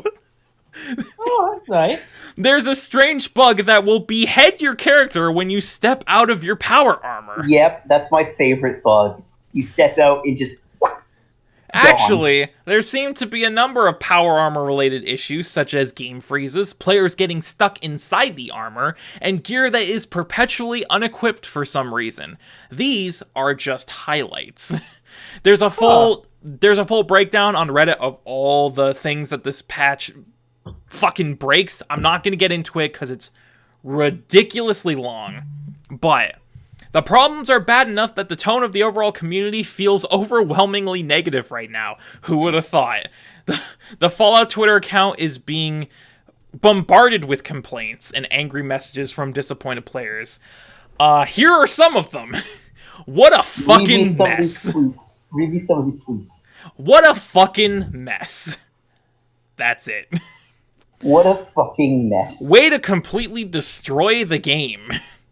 You guys broke everything. Can we please have a test server before you roll out major changes to the game, please? Oh my god, it's so good. It's so good. This sentiment is being echoed over on Reddit, where one top voted thread calls the update, quote, terrible. People are sick and tired of playing guinea pig for these recent updates. And then we have an update to the article that is new from when I last checked it. Update. A Bethesda spokesperson tells Polygon that the developer is looking into the hiccups, stating, quote, "We are investigating reported issues after the rollout of patch 11. A hotfix is planned to release later today to specifically address the issues of legendary drops and fake legendary creatures along with stability fixes. We will continue to monitor feedback and address any additional issues as quickly as and efficiently as possible." Part of the anger. You remember when Bethesda was actually a good company? No, No, I really don't. they never have been. Do you know that if it wasn't for Obsidian, most of their Fallout games wouldn't, Oh, I know. they wouldn't have Fallout? Yeah. For God's sake, Why do you Bethesda. think why do you think New Vegas is the best Fallout? I'm going to be deadly honest here, and I'm going to say this right now. Bethesda, as a company, has never made a good game. Well, That's a very Scarlett. hot take right there. I'm going to say that right now, okay? They have never made a good game. Listen, And yes, I'm Scarlett. counting the Elder Scrolls games as well. I genuinely do not think those are well-made games. See, I would disagree with you, because especially Elder Scrolls 3 and 4 are like cult classics. I've never been really into Elder Scrolls to begin with, so I can't really say anything. And Fallout 3, too, was pretty... I really liked Fallout 3. Yeah, but that was basically Obsidian before Obsidian. Yeah, basically.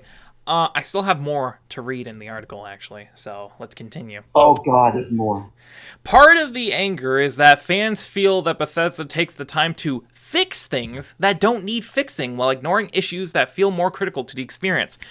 One bullet point in particular in the patch notes says that Bethesda replaced a light bulb in a bathroom stall. What? They literally took the time to patch in an item to put in an area, but then proceeded to break the rest of the game. Oh, Bethesda. Players are also agitated by the idea that, while the game becomes more unstable, Bethesda is putting effort into sprucing up the item shop, where players can spend real-world money on in-game items and cosmetics. One of the major changes introduced yesterday was a facelift for the storefront that will help Bethesda display more purchasable items than before.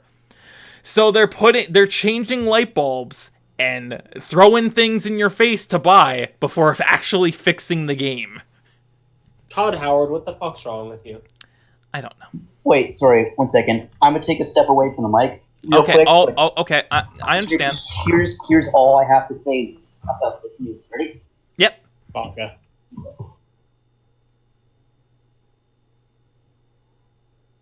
Woo! Yeah! Fallout! I'm being paid right now! Woo! Proceed to repeat that 15 times throughout the course of the conference. I'm being paid right now.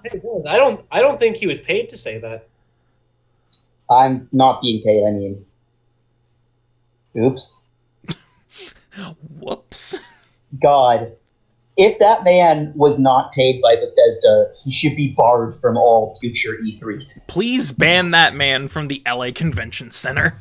And if that man was paid by Bethesda, he's a fucking genius, and he got his money's worth. He really did. So, Fallout 76, am I right? Yeah. What is this game at this point?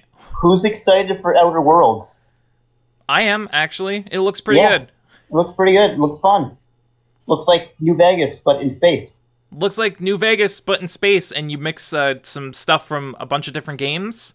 And make the main enemy capitalism. Yeah. Yeah. Looks pretty good. Looks good. Compared to this steaming pile of ass. Stop. If it's broken, fix it.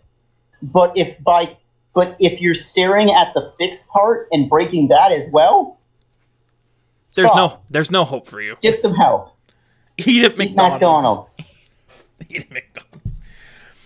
My thing is this doesn't surprise me, because literally every patch that comes out for this game breaks something in one way or another. The thing that gets me about this one is that this is the fucking 11th time they've tried to do this. And yet somehow this is the patch that's broken more things than any of the other ones. Like, you go into a certain area, you're just dead. You walk out of your power armor, you have no head. Like...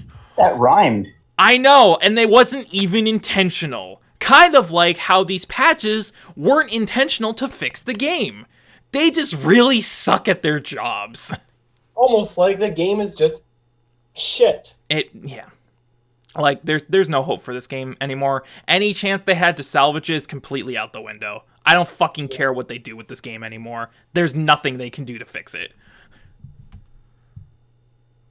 Remember when we hyped for Fallout 76? Was anyone hyped? Oh, people were. Because it Fallout actually. 76? They used me because they played John Denver, and you can't say no to a John Denver song, and I'm just Almost heaven. yeah. West Virginia. It's like, you knew what you were doing, you motherfuckers. You played me like a goddamn... Sorry. They played us like a damn fiddle! Says Kazuhiro Miller. Yes. And... But the moment that stuff started to seem a bit off, and that they had the issues of the canvas bags, Oh god. and then the Nuka-Cola rum, and then the jumpsuits, and I'm like, This seems fishy. And then in the wise words of my favorite food reviewer, my disappointment is immeasurable and my day is ruined. do you want to know what my favorite thing about Fallout 76 is? Nothing. Do you know when the whole people clipping into the dev room? Oh yeah. that Oh god. So, for those of you who might not follow it, there is a dev room in Fallout 76 that is in the world. You can accidentally clip into the dev room and get infinite things that you're not supposed to have. And people that got into the dev room were getting banned. So what people were doing was they were making an alt account, clipping into the dev room, picking up the stuff, dropping it on the ground, going to an alt account, picking that stuff up, and then keeping it on their main. And what does Bethesda do? Says, hey, write us a 600-word essay about why cheating is bad, and you might get your account back. No, they asked them how they were getting in. Yeah, how they were getting in, but they also were like, write us an essay and maybe you can have your account back. And Almost like the people who make the game should know how people are exploiting it. They have access to the files and everything. They should know how people are getting in. Yes. But Also, they didn't because they're fucking incompetent. Most dev rooms aren't in the actual world. If you can clip into a dev room, that's not a dev room. That's just a room you've hidden pretty goddamn well. That's an Easter egg. That's an Easter egg at that point. That's a fucking really good Easter egg. But anyway, Fallout 76, am I right? Fuck this game. Fuck this game. Every new story I hear about Fallout 76 and how it tries to fix things and just breaks everything else in the process makes me bust a gut laughing. Because I'm like, this game had such potential to be good, but clearly no one who worked on it cared about it. And if they did, oh boy, it does not show. But that's all we have to say about that for now. Moving on to our last news story of the day, boys, which is a very interesting one, given what we had to talk about last time. Last time we talked about Nintendo's big surprise announcement of the Nintendo Switch Lite, which is a revision of the Nintendo Switch purely for handheld usage. Apparently, immediately after they announced that, they also announced that they are making a revision to the standard Switch model, which gives better battery life. So let's read. Alongside Switch Lite reveal, Nintendo announces new Switch model with longer battery life. If you love the existing Nintendo Switch, but just wish it could go a bit longer between charges, you're in luck. Not long after announcing a more radical redesign in the form of the Switch Lite, Nintendo has revealed a more modest revision to the original Switch that appears to have only a single key difference: better battery life. The original launch model Switch's battery offered between 2.5 to 6.5 hours of playtime by Nintendo's estimates. However, this revised version will deliver 4.5 to 9 hours of battery life, even topping that of the Switch Lite, which boasts improved playtime over the original Switch. The revised Switch model will cost the same amount, $300 US, and according to Nintendo's product page, it will launch in mid-August in the US. This is not an entirely new model of Switch in the same way that the Lite is, instead serving as a replacement for the original version, albeit one with a desirable new perk with its new battery life. It's possible that this was the new iteration of the console that prompted a recent FCC filing, which suggested that the existing Switch could see some changes to its internal components. As noted by Nintendo when the Switch first launched, the battery life depends on the game that is being played, as a title like Breath of the Wild drains power at a much faster rate than others.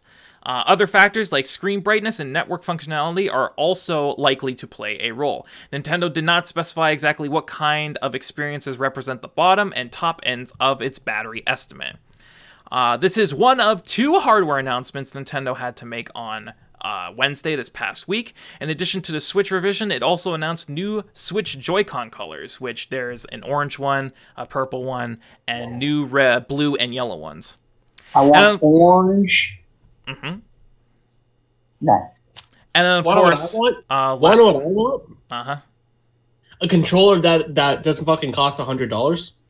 And of course, on the 12th of July, they announced the Switch Lite, which is a purely handheld model. So, what's the point of the Switch Lite at this point, is my question. Yeah. Because Why don't they just make a controller that doesn't cost $100? Because Nintendo. That's it. Because Nintendo's dumb. Yeah, we know that. Yeah. But, speaking of dumb, I think this is really dumb, because I understand that announcing the Switch Lite, how it is custom designed for portable play, it's purely aimed at a specific demographic who is all into that stuff. Why bother if you're going to release a new version of the standard model that has double the battery? What's even the point of the Lite? Money. What was the point of the 2DS? That's basically what I said last time. Yeah. That's all I gotta say is what was the point of the Wii of the 2DS? What was the... I mean, you're not wrong. Do we have to shit on the Wii U?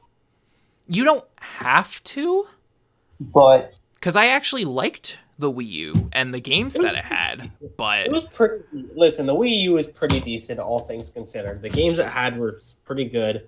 It was just in that shitty place where people wanted more, and Nintendo was kind of like, well, this is what you get. Mismanaged marketing was what killed the Wii U. Underpowered console is what killed the Wii U. I mean, but... Again, lack of third-party support is what killed the Wii U. Which are all things that the Switch has. But yes. now we're getting to the point where Nintendo's starting to make some really weird decisions. Because, like I just said, I know that the Switch Lite is aimed at a certain demographic. It's made for certain people. If you have a version that has double the battery, that's exactly the same as the standard model, why not just go for that? They basically made the Switch Lite irrelevant within like 2 days of its announcement, because they're like, hey, we're just gonna take the normal Switch, pop a better battery in that bitch, there you go, no extra charge. Like, I don't get it. I mean, I do get it, but I don't. You know what I'm saying? I think it's just the price point of the Switch Lite is still pretty low. I think that's the only thing that makes the Switch Lite relevant at this point, is that it's $100 cheaper. That's pretty much it. Because if you're in the market for Switch, it's going to be portable regardless of which version you get. And if you want to spend the extra $100 to get the bigger one with detachable controllers that has twice the amount of battery, why not just go for that? If you have the money to spend, just like, why not? That's the whole thing. Like, why not? I don't fucking know. Spencer, do you have any opinions on this? My opinion is this. In a capitalist market, the bottom line is always dollar bills. It's always about making money. And if you can get some people who bought the 2DS because they didn't want to not have the Switch on and fit comfortably in your pocket, then you're going to have people who are going to buy a light version of the Switch because they don't want to worry about detachable controllers and being able to fit in your pocket. This is going to make money. It's going to make a lot of money. It's going to make... Regardless, the Lite is going to make gangbusters. We already talked about that. However, it's completely useless now. Yeah. There's no reason for it to exist. Like I just said, just fork out the extra $100, get a bigger Switch, detachable controllers, better battery. It's the same thing. Like, it would have been fine if they hadn't announced this literally days after the Switch Lite. Like, if they had waited a couple months, if they had waited till after the Lite came out, and they're like, hey, we know that the Lite isn't for anyone, and there's still people out there who want to buy a Switch. Here's a new version. It's the same as the normal one. It's just got better battery. Buy it. Like, if they had waited, it would have been fine. But no, they had to be, hey guys, we want money. Hey guys, we announced this thing that's going to make a lot of money, but we're also going to announce this other thing that's going to make a lot of money within a week of the other one that makes money. So give us twice the money. It's just the timing is so absurd. Like if they had, in the wise words of Eugene Krabs, I like money. Okay, thank you. $1 million. You know what I'm saying? Wise words. But again, if SpongeBob, me boy. if they had just waited on this, it would have been fine. But the fact that they announced this 6 days after the Switch Lite. Dumb move, Nintendo. In the wise words of Chocola, that's a big no-no. Yeah. That's a big no-no. That's a big no-no. But with that said, that is the last news story of the day, which means we can start wrapping things up here. Hooray! So, my kneecaps. I've been sitting in this chair for 2 hours and 16 minutes. Sucks. Get better knees. Why are you sitting in this chair of all places? Well, because... Man, I thought this was Taco Bell. Alright, I think we can wrap things up here. So, with that said, last news story of the day, we can wrap things up. So thanks for watching another great installment of the Bearded Banter Podcast. Absolutely was not a train wreck in any sense of the word. No, man. Everything went well. Nothing went wrong. We didn't go off topic. We continue to be the #1 trending gaming podcast on YouTube, Apple Music, SoundCloud, and check out our merch in the back. We got some T-shirts. They cost about like $15, and that's pretty we have some pins and buttons that you can buy for like $5. And we appreciate you. And this is wow, you couldn't even keep it up till the end. I know. I was gonna end it on that because it was going so well. This is your new co-host, Matt, aka Legion Rex. Oh wait. Thanks. If you like the podcast, go check out Bearded Banter, and if you want more, check us out on our other channel, The Gap, where we talk anime.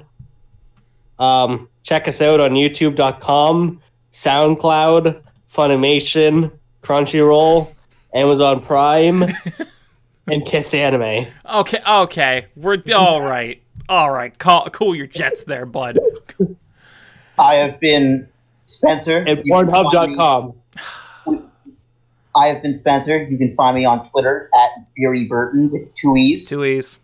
2 E's, where you can see me be thirsty on Maine, and all the occasionally tweet something that may or may not get a response. It's probably in Japanese and has horrible Google Translate. Yep, and is about my father being killed by an apple tree.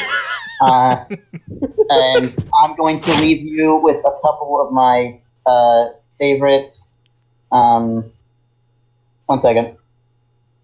I just I'm actually doing a real outro after you guys are done rambling. Right? Yeah, that's fine. You can find me on that. We appreciate you as always. You can also check out my YouTube channel, Spence Plays, for like a 8-year-old not finished Let's Play of Ocarina of Time. But I'll be actually starting to do that because I have the stuff to create videos. So I'll be playing a whole bunch of Spencer games. Yes, I do. I have Sony Vegas, and I have Photoshop, and I have OBS, and I have enough to properly speak at. Yeah. Well, fuck. Okay. Yeah. And you can find The Gap on other sites such as the Ghost of Hentai Haven. Fuck Faku, by the way.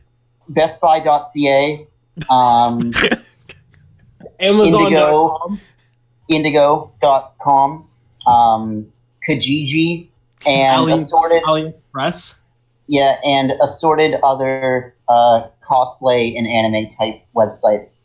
So, from the bottom of the pits of hell, this is me, red-haired pirate. Buy our merch.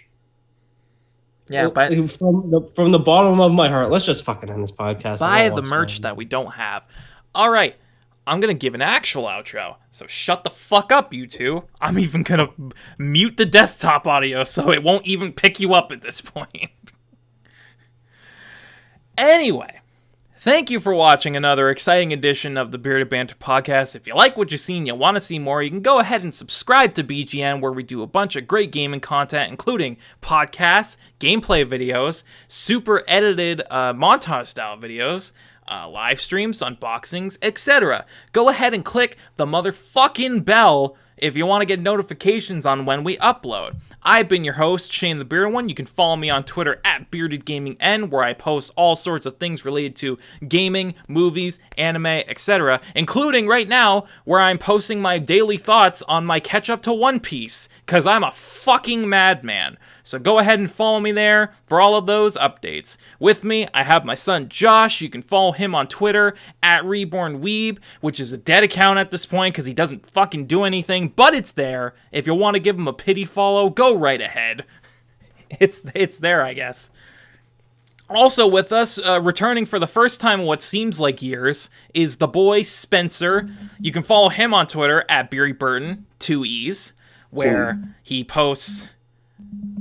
He basically retweets cosplayer photos, like he said, thirsty on main. So go follow him for that. And with that said, we can officially wrap this up. Thanks for watching this episode, and we'll see you in 2 weeks for another exciting installment. So keep on gaming, everyone. Thank God it's over. Holy fuck.